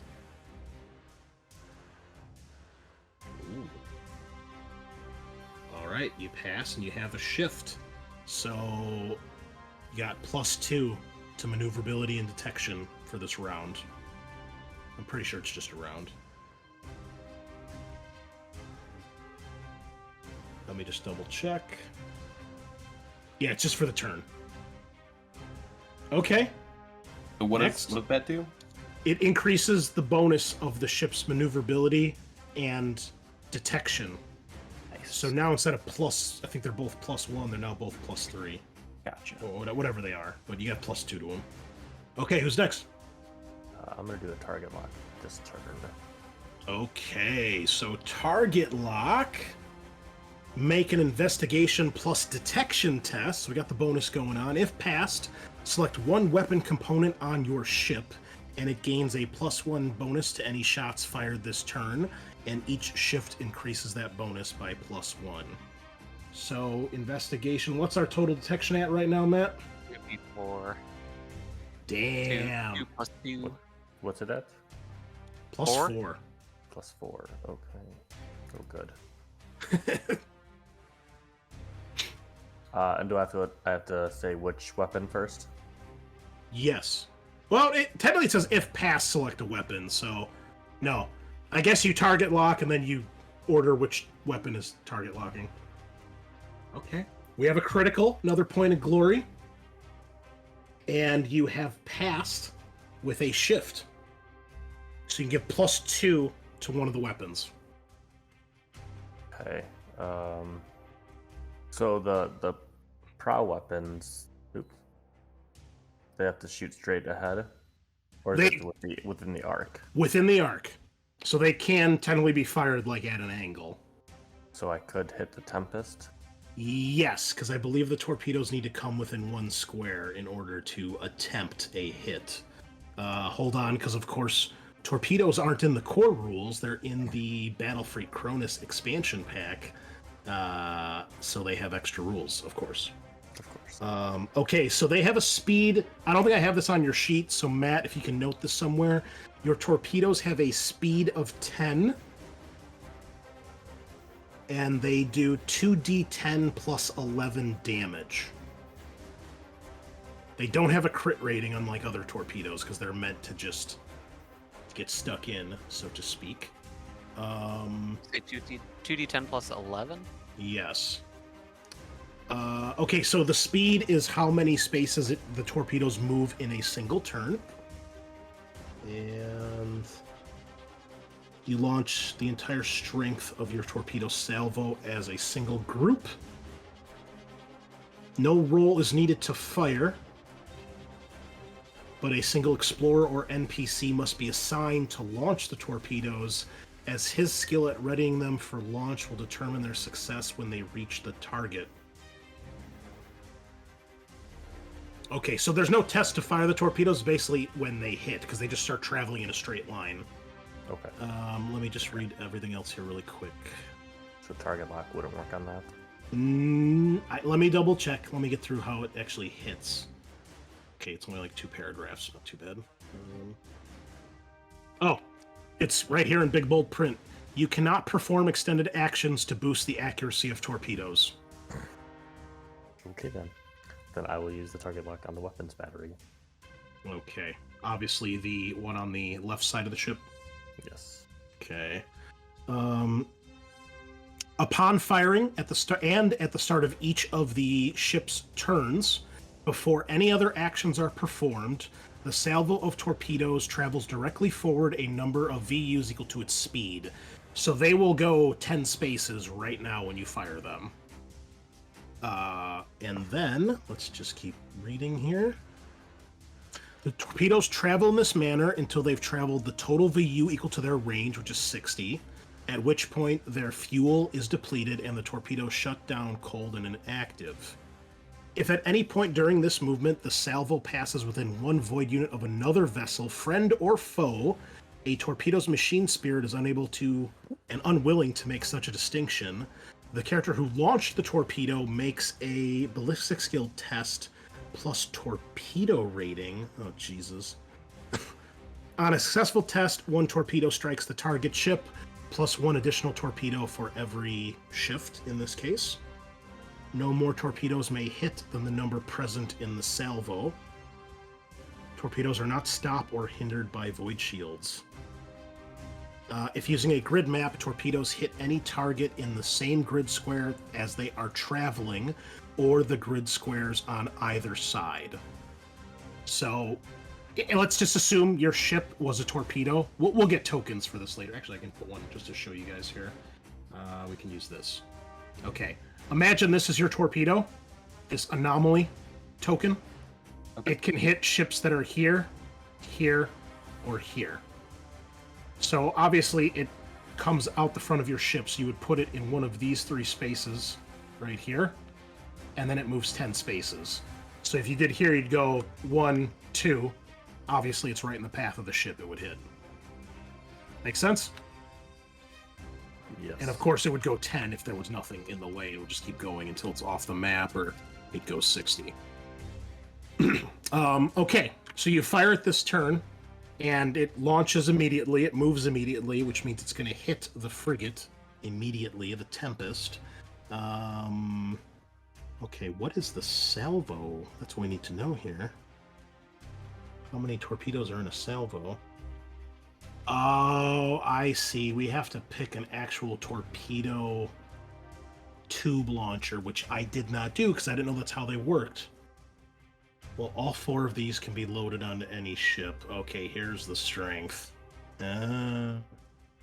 Strength 2, 6, 4, and 6. Okay, well, we'll figure that out later. Eric, for simplicity, we will say this has a strength value of 6, which means you are launching up to 6 torpedoes at once. However, you have to reload after you fire the torpedoes, so that takes time and a test to do.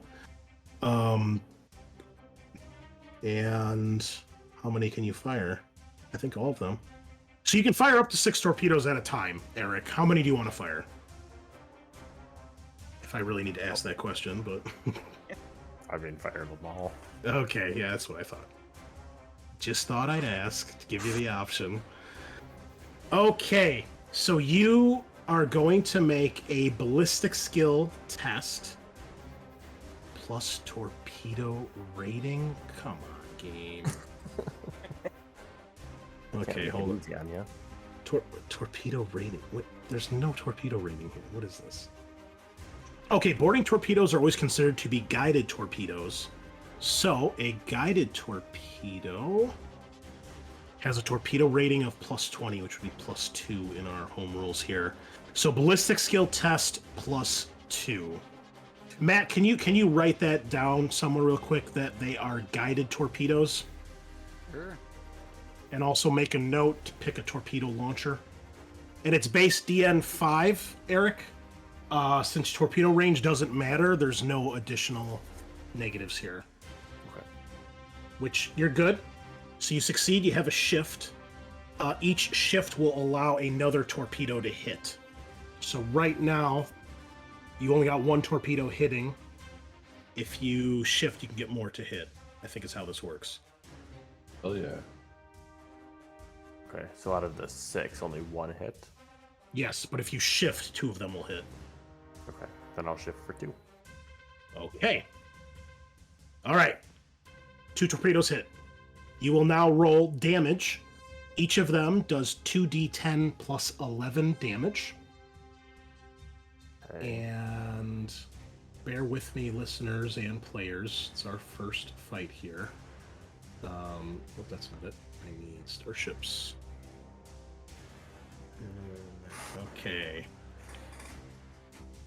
Oh, if multiple hits occurred from the same weapon, add all of the damage rolls together for the total amount of damage caused. This is reduced by the armor value of the target, and then just like your guy's armor, your resilience, and then whatever's left over is how much hull integrity you do. If you hit 0 hull integrity, the ship is crippled. And if your ship loses more than half its hull integrity, you get a penalty to stuff. And if it's crippled, it's even worse.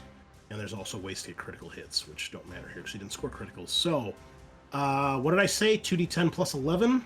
Mm-hmm. So roll. 10 plus 22. You got it. And this thing's armor, I think, is... You're hitting the Tempest. It is... 19. Okay, so 43.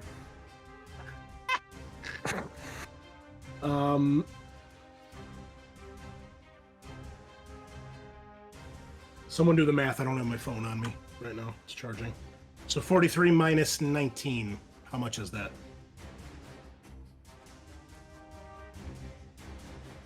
I need a notepad. 24. How much, Sean? 24. 24. Holy fuck.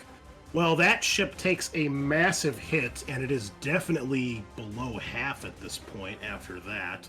So it's going to have some negatives as the torpedoes strike. Again, we might be doing that wrong, but that's okay. And then I think they make an immediate attack here. Oh. If the damage exceeds the target's armor, the torpedo does not inflict damage to hull integrity. Instead, immediately inflict a hit-and-run attack. So you would have rolled those each separately, Eric. 2d10 plus 11. So the first 2 was 5. Plus 11 is 16. That's not enough. The second one was 16 plus 11, which is more than 19. So the first one does not get through the armor. It explodes on the hull, killing all the orcs inside, or perhaps not getting wedged into the ship. The other one does get through, so you can make 1 hit-and-run attack. Pretty sure that's how this works. So now we get to look up the rules for hit and run. Okay. Each turret on the ship imposes a DN penalty. Oh, well, that doesn't matter. We missed that. If you successfully board the opposing ship, make an opposed leadership test at a +1 bonus against the commander of the enemy troops. If you win, you instantly cause a critical hit to the enemy starship. If you lose, your troops are forced back. Each shift causes an additional point of hull damage in addition to criticals. However, if your guys are forced back, they're killed because there's no going back with a boarding torpedo. So, we have 6 torpedoes sailing through space. 2 of them strike the ship. The other 4 sail into the depths of space, probably never to be seen again. However, the orcs are having a great time until the fuel runs out. I assume you load these all up with orcs? Eric? Yeah. Okay. One of the torpedoes hits the vessel and explodes, killing all the orcs on board in a glorious Wa-fueled explosion. The other one gets through and unleashes these orcs in a flurry of activity. Let me change one thing here so I can remember the names. This is the Gladius. You don't know the name of the other ship. So you hit this one. So they need to make an opposed test against you, Eric, as your troops. You've sent one of your minor bosses, a knob, to lead the attack. So please, you'll make a leadership test using the stats of the ship, because this is the crew making the attack, not you. Okay. And then I will roll for the ship. So it'll be straight up, because they are also 6 dice. Okay, you have 3 successes. Do you want to spend your wrath or glory to get more? It's an opposed test. I want to spend a glory. Okay. Nothing? You want to use your wrath? I will tell you, critical hits can be pretty baller. It's like a D100 chart, so there can be some pretty devastating effects on it. Yeah, I'm gonna use a wrath. Yeah, do it! Use Oh a my wrath, God. you don't get to re-roll that glory die too, do you? No, because you're supposed to do glory after you do wrath dice. Yeah, but that's that's right. fine. Oh, However, you turn all of your dice into successes, and you have a shift. I assume you'll shift to do some extra damage here. So you'll do a point of damage to the ship from the shift, and then you definitely beat them. They only had 4 successes. Good thing you re-rolled. So, Eric, you get to roll on the Starship critical hit table. Please roll me a D10. It's possible to go higher, but it depends on what you roll on this chart. Okay. The result is hold. A lucky hit has wrecked open the ship's hull, exposing it to space. The attacker selects one component that is not the bridge or plasma or warp drives. Emergency bulkheads slam into place to seal off the compartments, but this component is depressurized. So basically, depressurized means they can't use it unless they have suits or they get the pressure back. So you can basically incapacitate one of their systems right now, one of their components. Components are the different systems on the ship, weapon systems, you know, your void shields, all that stuff. So what do you want to knock out?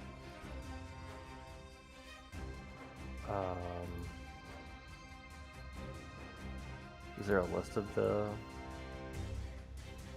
The things you know, they've got Geller fields, void shields.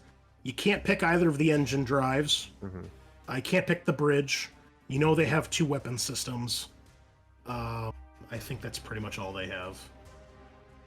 So And you know they have like an augury array, which is their communication antenna. I'm gonna shut down the weapon system facing us.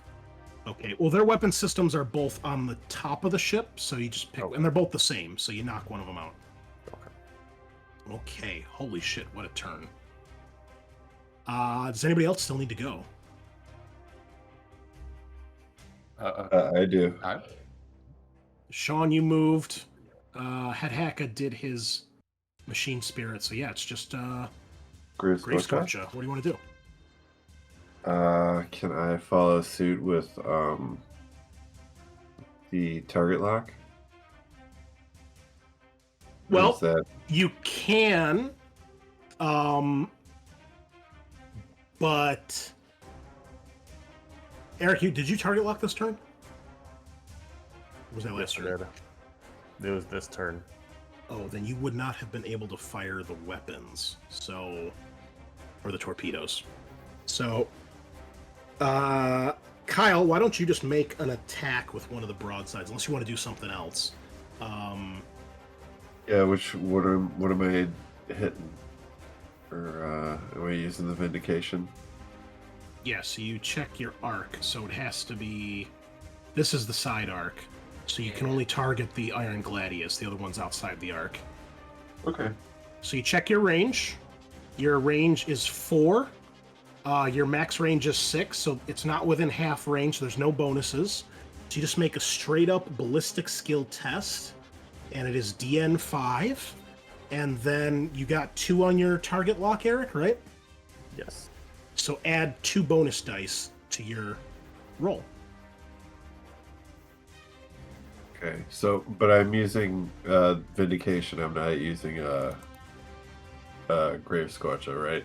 No, you use yours because you're actually like ordering the Oh. attack. Because since you're using your action to do it, you use your stats. If you just make the crew do it, we'll assume the crew did the target lock this turn instead. I gotcha. Okay. Eric fired the torpedoes. They target locked. You're firing or commanding the broadside. Okay, so I'm doing ballistic, and it's plus what because of +2. +2. Okay. And DN is 5 always with ballistic skill tests in space.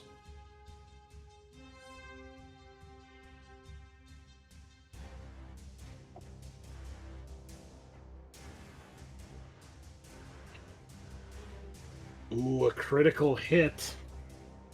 And every shift you do will score an extra hit with your weapon. And what's the strength of your gun there, Matt? The macro batteries?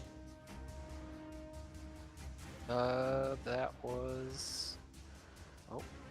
The strength is the maximum number of hits you can score. 6 strength. Okay, so you'd score up to... So you basically could shift and get up to 6 hits. So right now you have 1 hit, Kyle, and you can Yeah. shift 1 more to get another hit. So you can get 2 hits with a critical. That added Yeah, I'll glory. do that.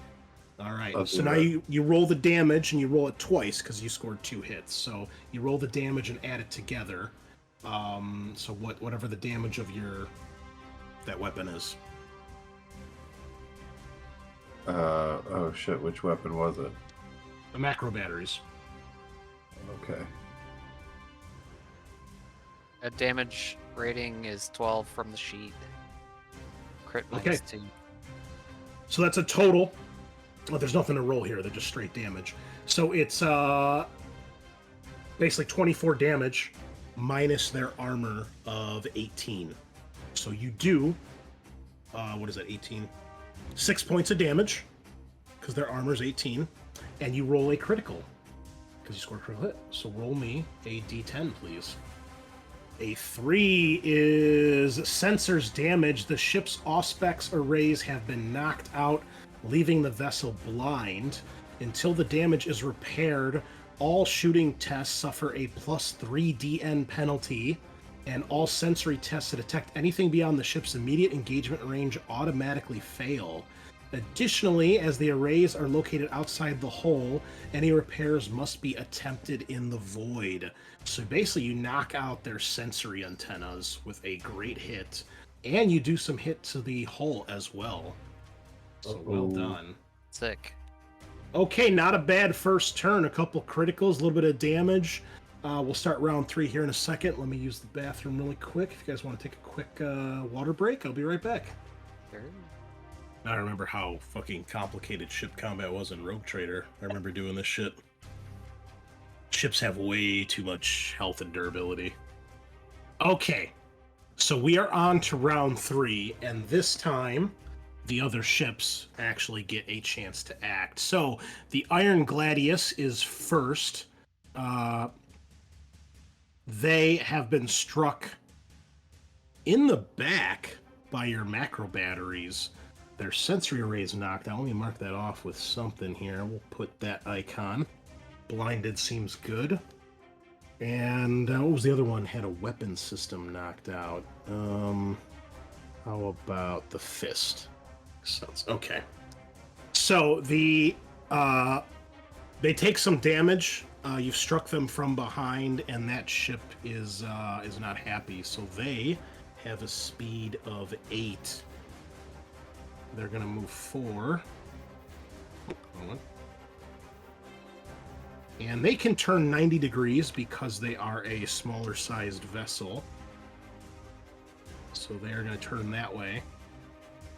And can they do anything else? They have 4 spaces left. They're going to use Come to New Heading to perform a second turn. They need to take a piloting test plus maneuverability. Okay, they're pretty good at that. They pass, just barely. So they're going to turn again, and then they will finish their movements. Matt, can you make a note to try to find something that does 45-degree turns? Oh yeah, sure. But this guy can move this much, right? And then he will move 2, 3, 4. Yeah, to note it, I was thinking like if you throw one of the ray templates out, you can like just say we're facing this way, if that helps. Yeah, that's okay. But this ship could normally do this anyway because of how it moves. It's a smaller one. They're really fast. Okay, one of its weapon systems is knocked out. The other one will shoot. It has a range of 9. It'll get +1 to its roll here. So that'll be a DN of 5 with a +1 bonus. Rolling to shoot you guys with one of its weapon batteries. It has scored a hit, which will do 12 damage. It has 1 shift, so it'll do 24 damage to your ship. So please... Oh, I'm sorry, you guys have void shields, don't you? We forgot about that. How many void shields you got? I think just one. Okay, so the first hit is soaked with the void shield. The second hit does 12 damage. That'll not be enough to punch through your armor. Void shields are down. They replenish the start of every round. So if this guy's able to actually shoot you... well, he's going to do the same thing. 1, 2, 3, 4. And then he will turn. He also has dorsal weapons, so his are front, back, and side with a range of 6. 1, 2, 3, 4, just in range. He's going to try to come to new heading as well. See if he can turn. So that is pilot must maneuverability at a +2 DN. All right, piloting is maneuverability. Okay. And they crush it. They make another turn. There we go. We'll go 4 more. And they will open fire on you as well. They are now within half range as well. So they will get a bonus. They have regular macro batteries, nothing crazy or fancy. They score a critical hit. Oof. I guess I could actually show these publicly. They hit. They have no shifts though. So they gain a point of ruin. So they're only going to do 12 damage, which is not going to be enough. It is AP 2, but that still won't matter. I think your ship's armor is 18. Yeah. But it does score a critical. So It's listed as 19 parentheses 18. I don't know what that means. it's one of your upgrades, reduces your armor. I think it's the trait on your ship. Yeah. Nose wolf for and trouble. sheep clothing. Or yeah, it's one of those two. Where's my criticals? Do you guys have access to this? I'll give you guys this. You guys will actually be able to see the Starship critical table now. Nice. So let's roll that D10. 2 internal damage. The force of the hit ruptures bulkheads and smashes machinery. The attacker selects one component that is not the bridge or plasma warp drives. This component is damaged. Well, I think I'll roll a d6 here. On a 4, 5, or 6, it's the torpedoes. On a 1, 2, or 3, it's your weapons battery. All right, it is the weapons battery. Offline. Dang, we need those. Your guy's turn. All right, I'm gonna attempt emergency repairs. I think is my plan. I will probably do a come to new heading as well, so we can start making some turns.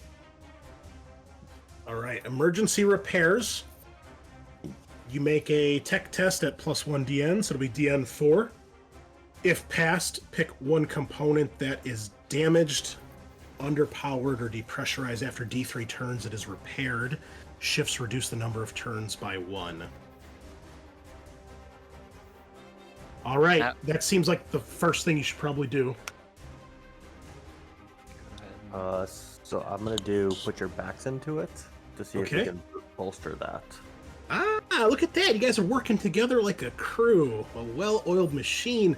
Make an intimidation or persuasion test. If passed, add +1 bonus dice to one test made to fire weapon component, conduct emergency repairs, or put out a fire on your ship, and each shift increases the bonus by 1. All right. Why don't you do that first then, Eric? Okay, so is it just a base persuasion? Okay. Yeah, DN3. Okay, well, this might not work out. Or you can do intimidation. It doesn't matter. Oh, they're both the same? Yeah. Okay.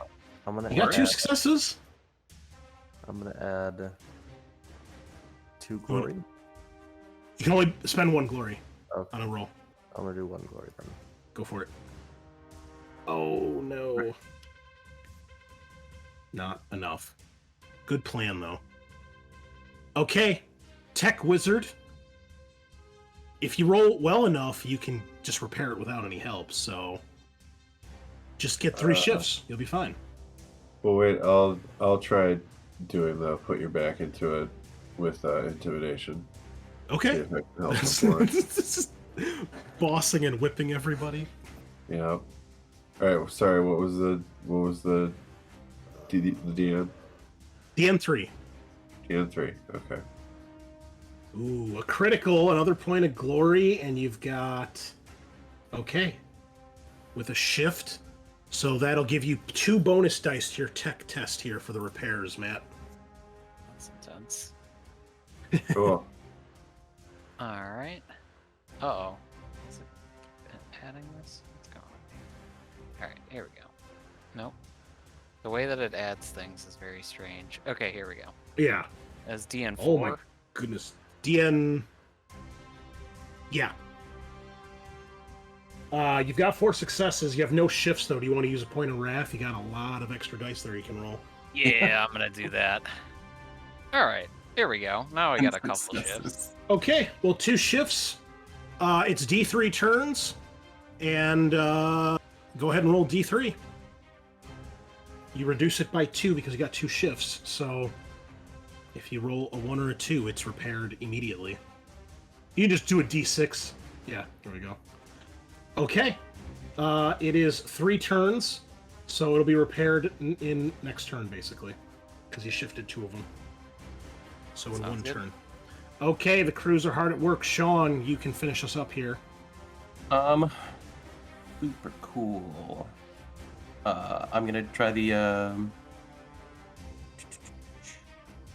that movement one. The I'm gonna do heading. heading. Okay, go for it. All right, let me just. Pilot plus maneuvering plus 2 DN. So this will be DN 5. Okay. Piloting. There you are. It's bringing back flashbacks of BFG, man. Those crazy Necrons moving 90 centimeters and turning 6 times in a single round. Really fun. Okay, I'm gonna wrath that. Okay, we got 3 successes so far with 5 possible dice to reroll here. Ooh, 7 successes. Okay. So, you have to move your minimum. What's your move again? 7? 7. Okay, so you have to move at least 4. Then you can make a turn. Let me read this. Oh, I'm sorry. You can move... You can move 1 space, then make your come to new heading turn, and then do the rest of your movement as normal, if you so wish. So you gotta move at least 1 space. Yeah, so I'll move 1 space, and then Okay. we're gonna turn. Okay, so you'll be facing... Which way? Are you turning this way or this way? Yeah, I'm turning to face the Iron Gladius. Okay, so you're facing diagonal, because remember, you do 45-degree turns. Right. So now you're going to move in this direction. You need to move at least 4 spaces before you can make your second turn. Oh. Damn. Because your first turn is the new heading turn, so you can turn right away. Otherwise, you'd have to move 4 spaces, then turn. Mm-hmm. You'll probably end up in about the same spot, though, so... Right. So then. So you'd be So I can 1, move 2... diagonally now? Yeah, you're moving diagonally. Okay. Now let me look at them ramming rules. So technically, if you go the full route, you'll move here.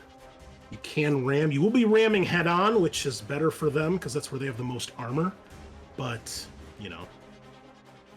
So Not if you much to do about that, yeah. If you want to ram, you make a piloting plus maneuvering test at plus 2 DN. So again, it'll be DN 5. If passed, calculate the damage, which is the prow armor value, plus the ED based on the size of the ship. You're a light cruiser, you add plus 3 dice to this. This ignores void shields, by the way. So you take your armor value plus 3 ED, and that's the damage you'll cause against their armor. You take a hit equal to their armor value plus D6 on whatever side of the ship you're hitting, which in this case would be the front. Okay. And then you said the DN was 5? Yes. They don't get any sort of roll to defend. They just, it's whether or not you hit them. Ooh, 7 with a shift. I don't have rules for shifting here. I'll say add an extra ED because it's damage. You can do 4 ED instead of 3. Works for me. All right, so roll 4 extra dice plus what's the armor? 18 of your ship, right? Yes. Okay. And their armor is, which one are you hitting? The Tempest? Their armor's 19. So we got a 4, 5, and a 6. Okay, so that's 18, 19, 20, 21, 22 damage. So you do damage to them, and you will take a hit of 19 plus 1d6. Oh, big 6 there. So that's 25 damage to you guys. Reduced by your armor. Which is 18, so 7. Yep, so take From that our off your hull. hull. Also, we're 55 down to 48. Okay, it's a pretty big hit. It definitely rocks you guys a little more than them, but you do pile on some more damage to them. Do you keep moving or do you stop? I don't think I put those rules here, so let's check. I think you're actually stuck together and you have to try to break apart now, I think. Let's check that though. Yeah, they talk about that sort of stuff in the boarding actions section. I don't know if it's the same. Yeah, well, let me check ramming first. Ramming speed! Yeah, doesn't this like instigate a hit and run? If you want to, I believe it can. And I think ramming allows you to get bonuses. Oh my god, why is it in this weird text? Hold on, it's very hard to read. Okay, so you normally have to give up your shooting action. Oh wait. Yeah, we didn't have one this turn, so that's okay at least. Okay, so if you successfully, if you end up within one space of another vessel, you can give up your shooting to attempt a boarding action. While there's a boarding action, neither ship can take maneuver or shooting actions, so you stay stationary. Although individual characters can still perform other tests, the ships are locked together, and the only way to break free is by making another pilot maneuverability test, which will be DN plus 2, so DN 5. If it attempts to break free and fails, however, you suffer a negative 2 DN penalty to the command test when you try to board each other. Okay, so you've hit, you are locked together, you may attempt a boarding action if you so choose. Do we want to, boys? Since all of you've done your action, it'll be the crew doing this roll. It won't be any of you leading it. Yes, send the boys. Hell yeah. Send in the boys. I love it. Okay, one of you guys can roll for me, please. Let me just see what we're going to roll here. The text is like white on the PDF. What's going on here? Okay, 2 ships take their strategic turn simultaneously dropping to last in the initiative order. During their turns, 2 characters, one from each ship. Whoever's leading the ship's warriors make an opposed command test. The ship with the larger crew population gets a +1 bonus for every full 10-point difference in crew population. Oh, well, your crew populations are the same, basically. It's talking about the crew population, not the actual crew number. But I'll give you guys +1 bonus, because you have like twice the number of people on your ship. That just makes sense. The ship with the highest remaining hull integrity also gets a +1 bonus. That's That's Well, we definitely did you. give them a good hit. Yeah, I Yeah, was gonna say. well, they've got less hull to start with anyway than you guys. They're smaller. Okay. Each ship's turret rating also provides a bonus. Man, so many rules. Ship combat. Okay, for each degree the winner wins by, he may choose to inflict one of the following: D5 crew population and D5 morale, 1 point of hull damage. Damage to hull will, okay, blah, blah, blah. The ship that loses the command test rolls a D100 comparing it to their current morale. If they roll equal to or lower, they continue to fight. If, however, they roll higher than their current morale, the crew routs and surrenders to their invaders. Oh, shit. Okay. So, if this goes really well, you could take over the ship right now.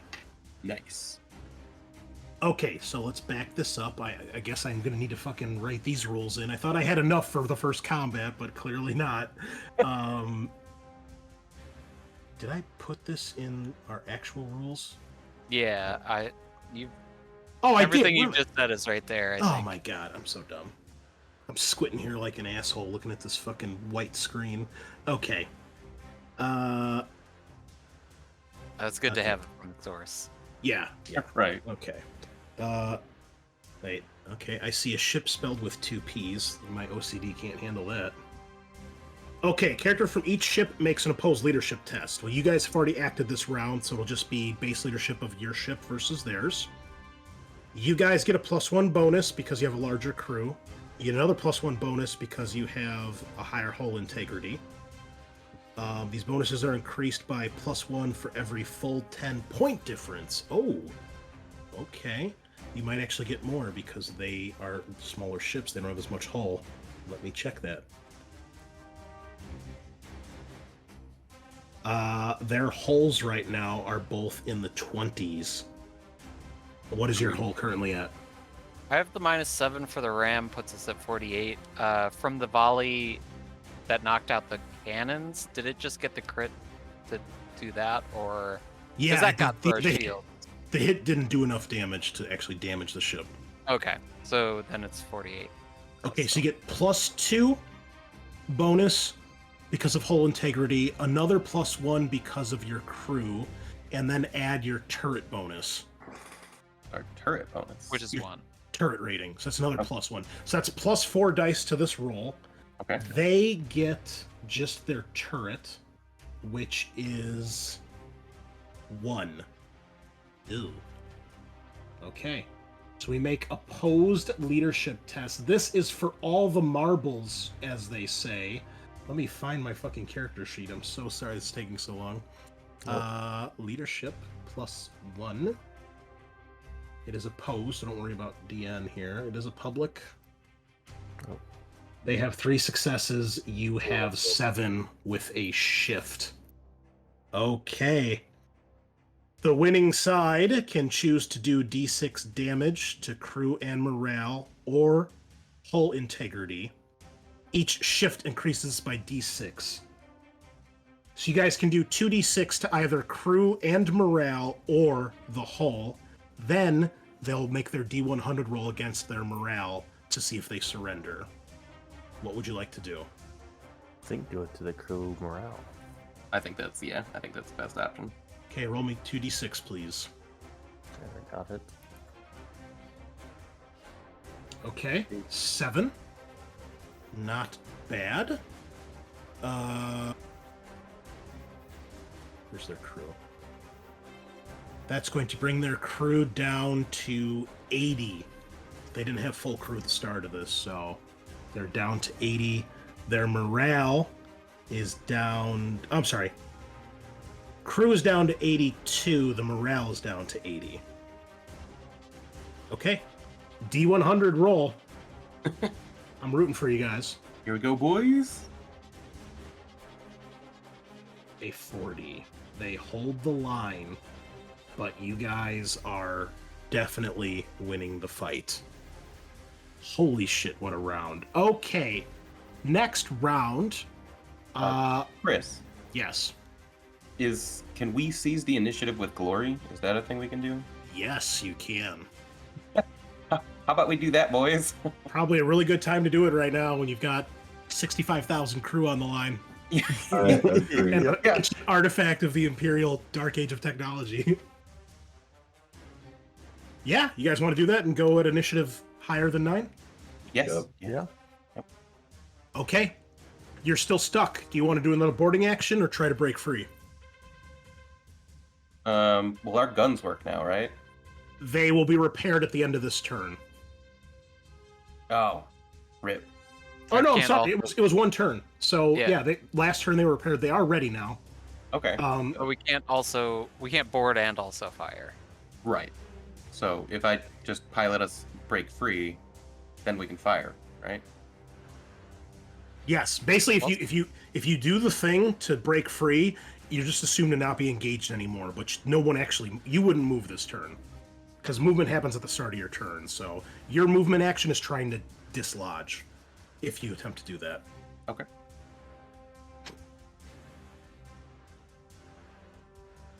Is that what you want to do, or do you want to keep boarding? Because keep in mind, you guys now are free to act, so you guys can also partake in boarding actions and use your stats. Does anybody have better stats than 6 for leadership? Well, keep in mind, you each could do boarding actions. You each could lead a boarding party as well. So you could potentially do multiple boarding actions. Oh. In theory, you guys could each do one, and you could have the ship's crew do one as well. So you could potentially do 5 and do nothing else with your ship. I mean, that sounds kind of funny. We could take the ship. If we each knock down its morale a little bit. I mean, you guys do have the advantage right now because you're rolling, what, plus 4 dice? Yeah. They're only rolling 1 extra. And it's going to get worse as you do more damage. If you do more damage. Or just keep making them take morale tests. Up to you. Just a thought. I think it could be fun. But yeah. War Boss, what's your decision?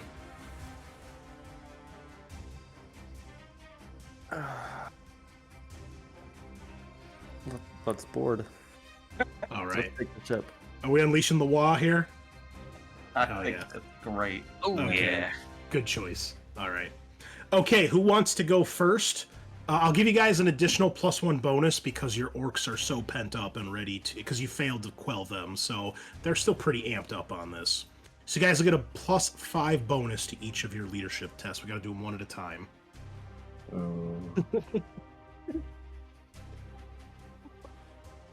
That's not what I expected, but it is turning out to be way more fun than I had possibly conceived. So I can kick us off if you guys want.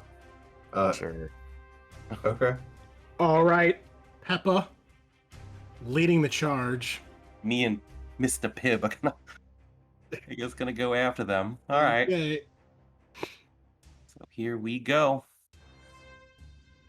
This, I guess, should be hidden because you don't know how many successes they have, but I'll hide the rest of them. They do score a critical. Rip. Oh jeez. I don't have rules for that on here. Matt, can you make a note? Add critical rules to boarding actions, please. Oh sure. Thank you. I would have used my wrath since I can't know what you would have Sure. gotten. Yeah, that's fine. Go ahead. Oh So, my goodness. 8 Well, successes. you win. Critical. I guess they'd probably just do damage to you guys. We'll just do a d6. They'll try to hit your hull. So even though you win the fight, they well, let me think about that. We'll worry about that later. This will be something that makes sense. Okay, so you win. What are you going to deal damage to? Brew and morale. All right, d6, please. That was 2d6. 1d6, please. All right. You just roll 1d6 and it goes to both of them. Less dice rolling, the better. Okay. And here comes their morale test. They are down to, they had 80 minus 3, so that's 77. Oh, they fail! 84! Oh. The Wow. orcs wah, perhaps being heard through the depths of space, unrelenting as they pour into this Imperial ship. The white flag is raised, but hundreds, if not, well, probably hundreds, you guys only have a couple hundred orcs, are slain, and the ship, you guys just lead a massive boarding party. Pretty much all the orcs pour onto this vessel, and you guys start taking it over. I think at that point, the other ship is going to break out of combat when they see their friend get pulled in. So this ship will attempt to break out. Let's just check out those rules. They're like, fuck that, man. Especially now that it's 1v1 and you're a ship twice their size. I don't think they would stick around to see how this is gonna turn out. Oh.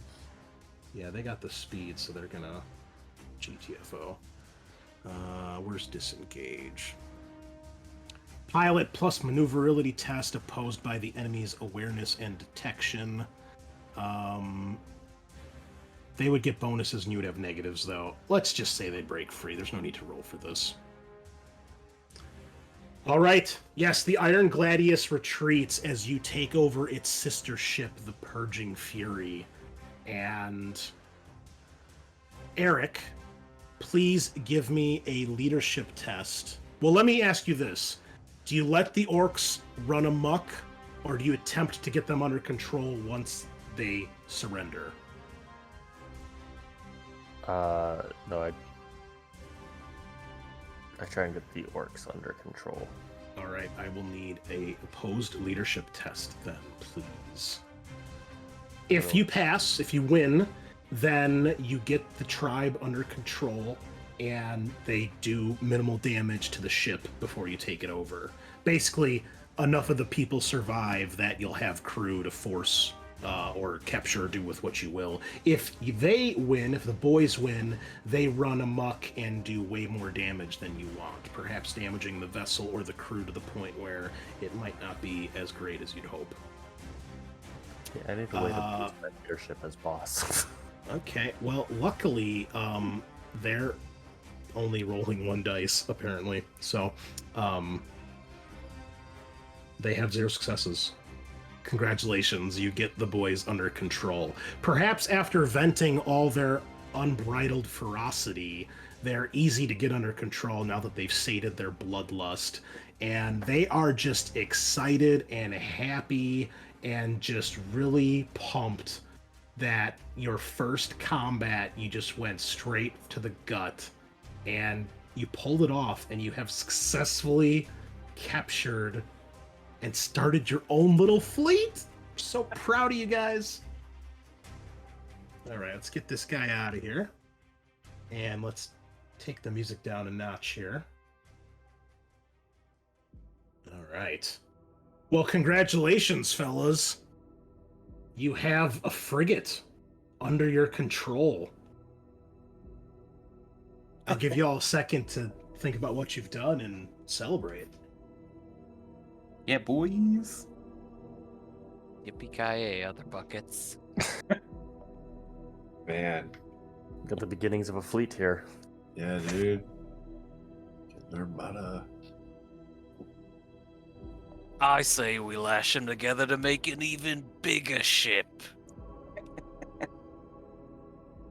Yeah. I think we could do that, yeah. If you can figure it out. I ain't no mech. We'll think about it. Let's get it fixed up. Ready to fight. Speaking of points, all these Yumis on the frigate. Were they gonna stay in line? They ain't gonna fight us orcs. Probably gotta put some orcs on there. Put a few from each tribe. Keep it running. Yeah. Matt, can you add me another note to make rules for the growth of your tribe? I have something in mind. Basically, each week, orcs just continue to kind of sprout up because that's how orcs are. So the number of orcs will eventually or increase over time, and eventually you'll hopefully have a mostly orc contingent on your ship. So just put that as a side note for me, and I'll get something in more concrete.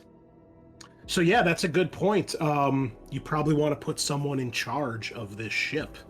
So you could either pick one of yourselves or one of your NPCs, I would say for now.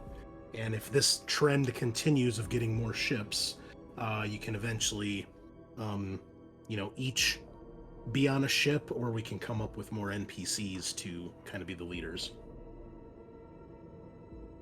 So at this point, aside from yourselves, you've also got, you could have Shornscar, Mulgrim, Tukaz, Deathhammer, or if you trust him, you could put the Kroot Shaper Karis in charge. The Grots can't lead. No orcs are going to listen to Grots. How well can we communicate between ships? Well, this one is the one that has the damaged weapon system, so your communication is fine.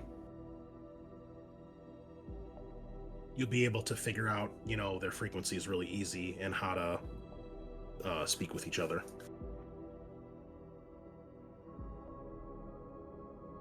Oh yeah, so I need to change this. This ship is called the Purging Fury. Oh, great. That's good to know. And we're I've gonna listed change it that as to the name friendly. redacted. There you go. Put that right. Whoop. We need somebody we can trust to flies it. What do you think? Peppa, you got us here. Yeah. Of course, I'd love to cruise the new ship around myself, but I suppose that leads me to the next question of where are we going next? Planet side. Okay. We came here for a fights. Little ship boarding isn't gonna sate the boys for long. Okay, there's your token. I gave you guys a character sheet. We'll get some art for it later. We'll put that back here. Okay. There you go. So you guys have the ship with its basic stats, and I'll give you access to its, we're going to need a new folder here for Defleet. I'll give you access to its journal entry as well, so you'll have access to its, its stat sheet. I have to adjust it, obviously, because it took damage and stuff, but, yeah, you guys should have it. There's a new folder that says Starships. I'll make something else for the fleet later and put it there. I'll do that right now while you guys decide what you're going to do. Oh, I know what we'll do. Let's change this folder. Defleet. Oh, yeah. How does it feel? God damn amazing. Tell the audience. Let's make it a green folder, of course. God, this is how to DM a campaign where your players steamroll everything. Just have them play as orcs and you don't fucking care. Like, I'm kind of excited watching this all happen. We're here for a good time. Okay, Purging Fury, you're going over there. Okay, do you have a folder in your journal entries that says Defleet, and it should have the Vindication and the Purging Fury? Okay, good. Yeah. All right, keep discussing while I work some stuff in the background here. Who's going to be in charge or anything like that? Yeah. Well, if the four of us all hop on the planet side, we just need someone to sit in the big chair for a bit. Who won't be mad that we're negotiating with the locals without them. What if we got a mech who wants to do some fixing? I mean, I personally would be amenable to it, but I don't know. I feel like you may get into trouble without my help. So he's planning on getting into trouble. Go talk to Muldrum, see if he's got some mechs who wants to start taking a look at the new ships. Yeah, he'd be interested in seeing the new digs. And I think Sean Scar can keep the fort out here, and the home base, as it were. All right, let's make a plan. Round them up. I think, yeah, I'm gonna pop over and try to entice Mulgrim to check out the Purging Fury and see what's going on there. Whatever's talk about their weapon systems, which are slightly better than ours in some manners, and investigate those while the gang pops down to the surface to see what's going on there. Maybe plant some roots. Land the shuttlecraft and see if we can set up something that can load heavy mechs or whatever onto it. Because we can't do it from on the Vindication, but if we built them on the surface and put them on, then that would work, right? Okay, so you're going to ask Mulgrim to see if he has any mechs that can take a look at the ship? Yes. Okay, well, that's not a problem. Plenty of volunteers. Is there anything particular you want to have them do? This was the ship that had its sensory array knocked out. So that component is currently damaged. And I'm going to give you your stats here in a second. Let me put those on the ship log. So yeah, again, rather than updating the stat sheet, which is a Photoshop image, we'll keep track of the stats in the ship log, and I'll add that stuff there. Was that the other one? I think we had the weapon systems. One of the weapon systems knocked out on this one. And the, Oh, what was it? Uh, Well, either way, there's a component that's damaged, and they both Something. take the same thing to fix. So Yeah, so I guess just getting it fixed and ready to fly to any next destination. yeah, I think Okay. while he was in charge of repairs and like checking out, new systems and things like that, would entice Mulgrim to like hold the fort on the new ship. are you putting him in charge of the new ship, basically, to act as captain? I think so.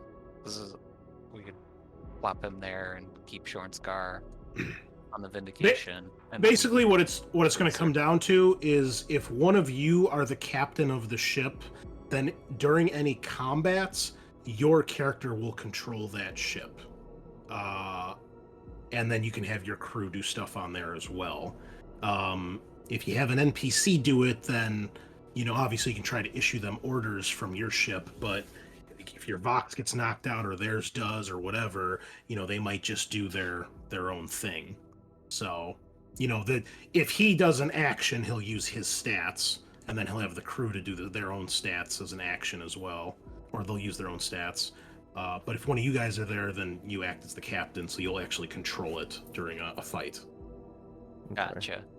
Yeah, I think I- this was a temporary arrangement of like. yeah, what- this is to like get it fixed and ready to go. Mhm. I think because we still plan on going planet side.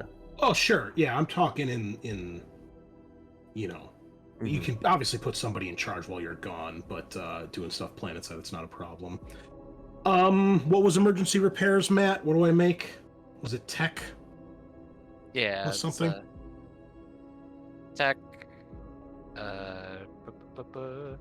Tech test plus 1 DN. If pass, fix the thing. After 1 DN. After 1d3 turns, it's repaired. Shifts decrease. Okay, well, you picked the right orc for the job here. With 10 successes and 3 shifts. Sick. Yeah, he crushes it. So it doesn't take them much time. Obviously, you guys are doing this while you're in orbit, so that'll be fixed. I'm just filling out the stats for your ship, but otherwise, you guys are good to proceed with whatever you want to do.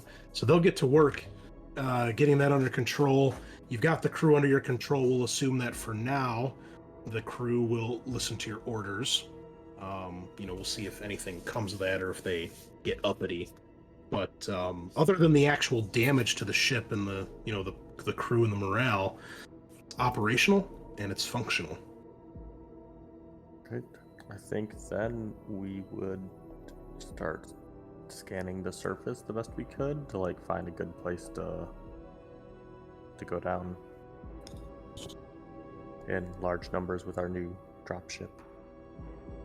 Okay, one last thing. What was the last amount you guys rolled when you did the boarding action? I think you only rolled a 3. Was it a 3? Okay. Yeah. All right, I didn't do that yet. And we said it was 70. Okay. All right, the Purging Fury should have its changes now. It's not saving. Come on. There you go. So its current hull is at 26 out of 36. Its population is 80 out of 100. Its morale is 75 out of 100. And once you're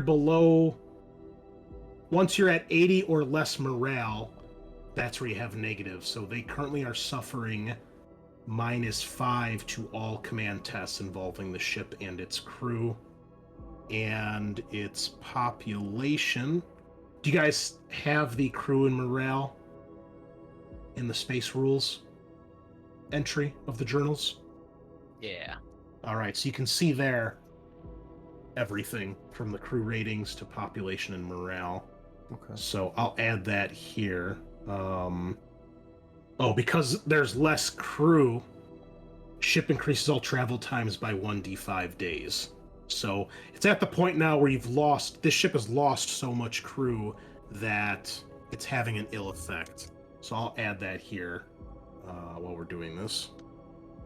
What do you guys want to do next? We got a few minutes here to kind of do any other tidying up or decide what the next big thing's gonna be.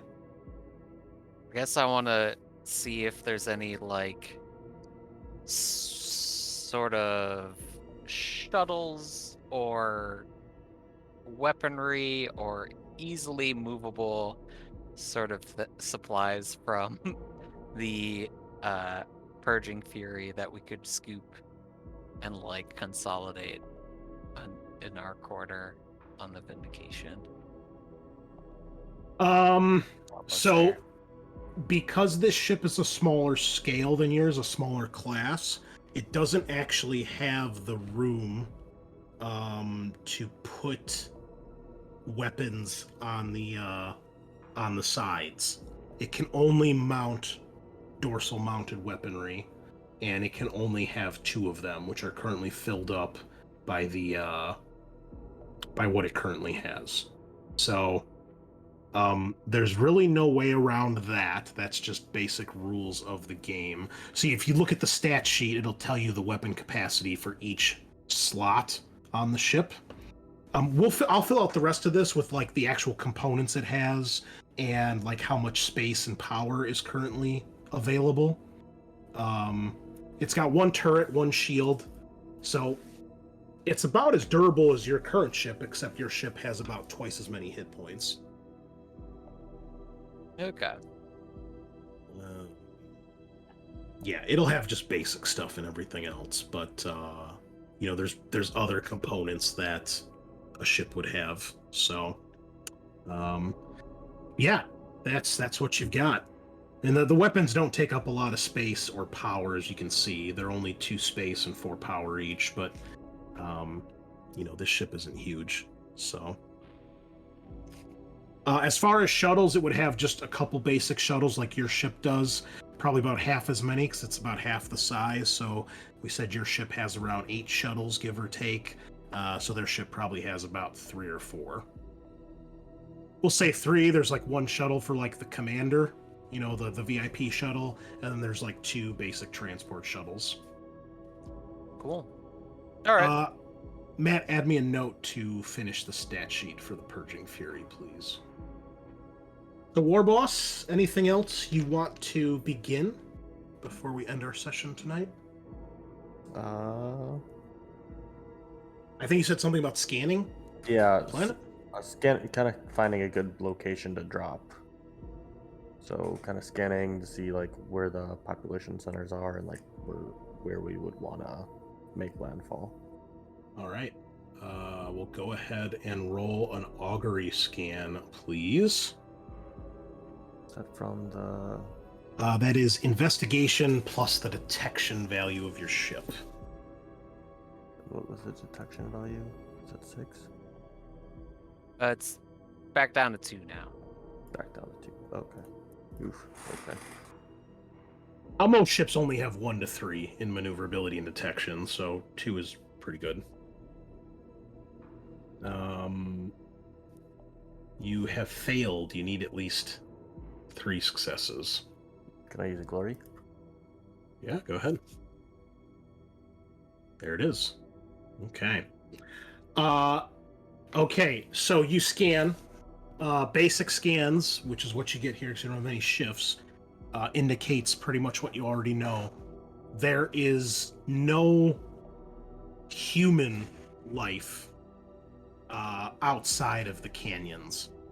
Any human life you detect, or I should like non-fauna life, would be in the canyons.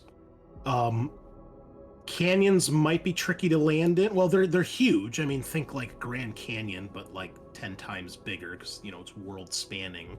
But if you land outside of a canyon, just on the regular surface, it's pretty much just flat, like hills. There's not like mountains or anything like that. There's no trees or anything. All the life is in the canyons. And, you know, it's like a different world. So, you know, you got a dusty, sand-covered wasteland outside, and then when you look into the canyons, it's much more lush, almost like a jungle. So there's not a lot of room to land. You'd have to like find a clearing. It's possible, but from your initial scans, you could tell it'd be way easier to land outside a canyon. But then, of course, you'd have to find a place to climb down or climb into the canyon, or, you know, potentially take a smaller ship down there. But with the first glance, you don't find anything perfect for your big dropship to land on, other than outside a canyon. Okay. Okay. So you guys just load up and go down there? Is that the plan? Do you guys have any? What do you guys thinks? Where do we want to land? Hey, if we can fit the ship in, might as well drop it at where all the lads would be. See what the disposition of the locals are. And, you know, get a couple legs and get comfortable. Yes, see some greenery. It's only a thing I've heard of in data logs. Oh, we can try. You guys can also attempt further investigation once you get down to the planet, or you could spend more time in orbit trying to scan. But, you know, a scan of what you're trying to do, Eric, probably takes like a good couple hours, you know, so either, you know, you're not very good at what you're attempting to do, you're still getting used to the ship, or the ship, you know, you just got through a battle, so there's other things to worry about. Orcs are still amped up. There's a lot of reasons why you might not get a perfect scan, but from, you know, or maybe even weather, you know, there could be interference from something. So, I guess would it potentially be better to get into the shuttle and like fly down to a canyon zone and sort of scout it out up close and personal? yeah, I mean, your shuttle will have scanners as well, that it could do things like that. And obviously it's on a much smaller scale, you know, rather than scanning from orbit, you're scanning from, you know, up in the sky. So, you know, instead of scanning from orbit, you're scanning from atmosphere, so to speak. So it's a little easier. So you can pick out some more details. So, I guess the big question is, are you taking the big drop ship and are you just loading as many guys as you can and taking like an army down there? Is that the plan?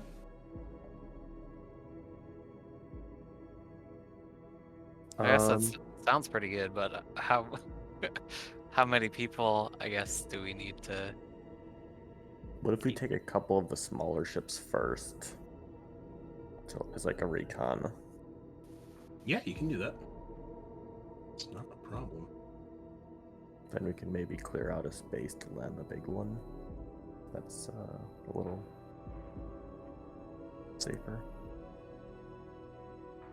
Makes sense. Yeah. Alrighty. Well, we are at our closing time here. Sorry that took so long with all the complicated stuff, but I think we have a better grasp of how that works. So, and that gave me a good idea of any rules I need to tweak here. So, but you guys did win a fight 2v1, and you did capture a ship. So I think the rules must work to some degree. So. Yeah, I mean, when you were talking about stuff, you're like, oh, their ship's about 1.5 kilometers each to your 4.5. It's like, I think that means we could take them 2-on-1. That was the idea. Yeah, basically together they equaled about what your ship could do, except they just had an extra weapon or two. But nice job with the torpedoes. So, okay, well, I don't think there's any reason to drag this out any longer. So, again, listeners, sorry for the hiccups here, but something brand new that we're trying since Cubicle 7 hasn't given us Starship rules yet, so please get on that.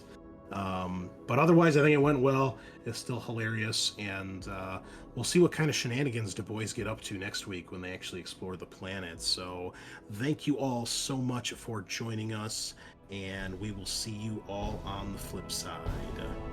Nighty nights.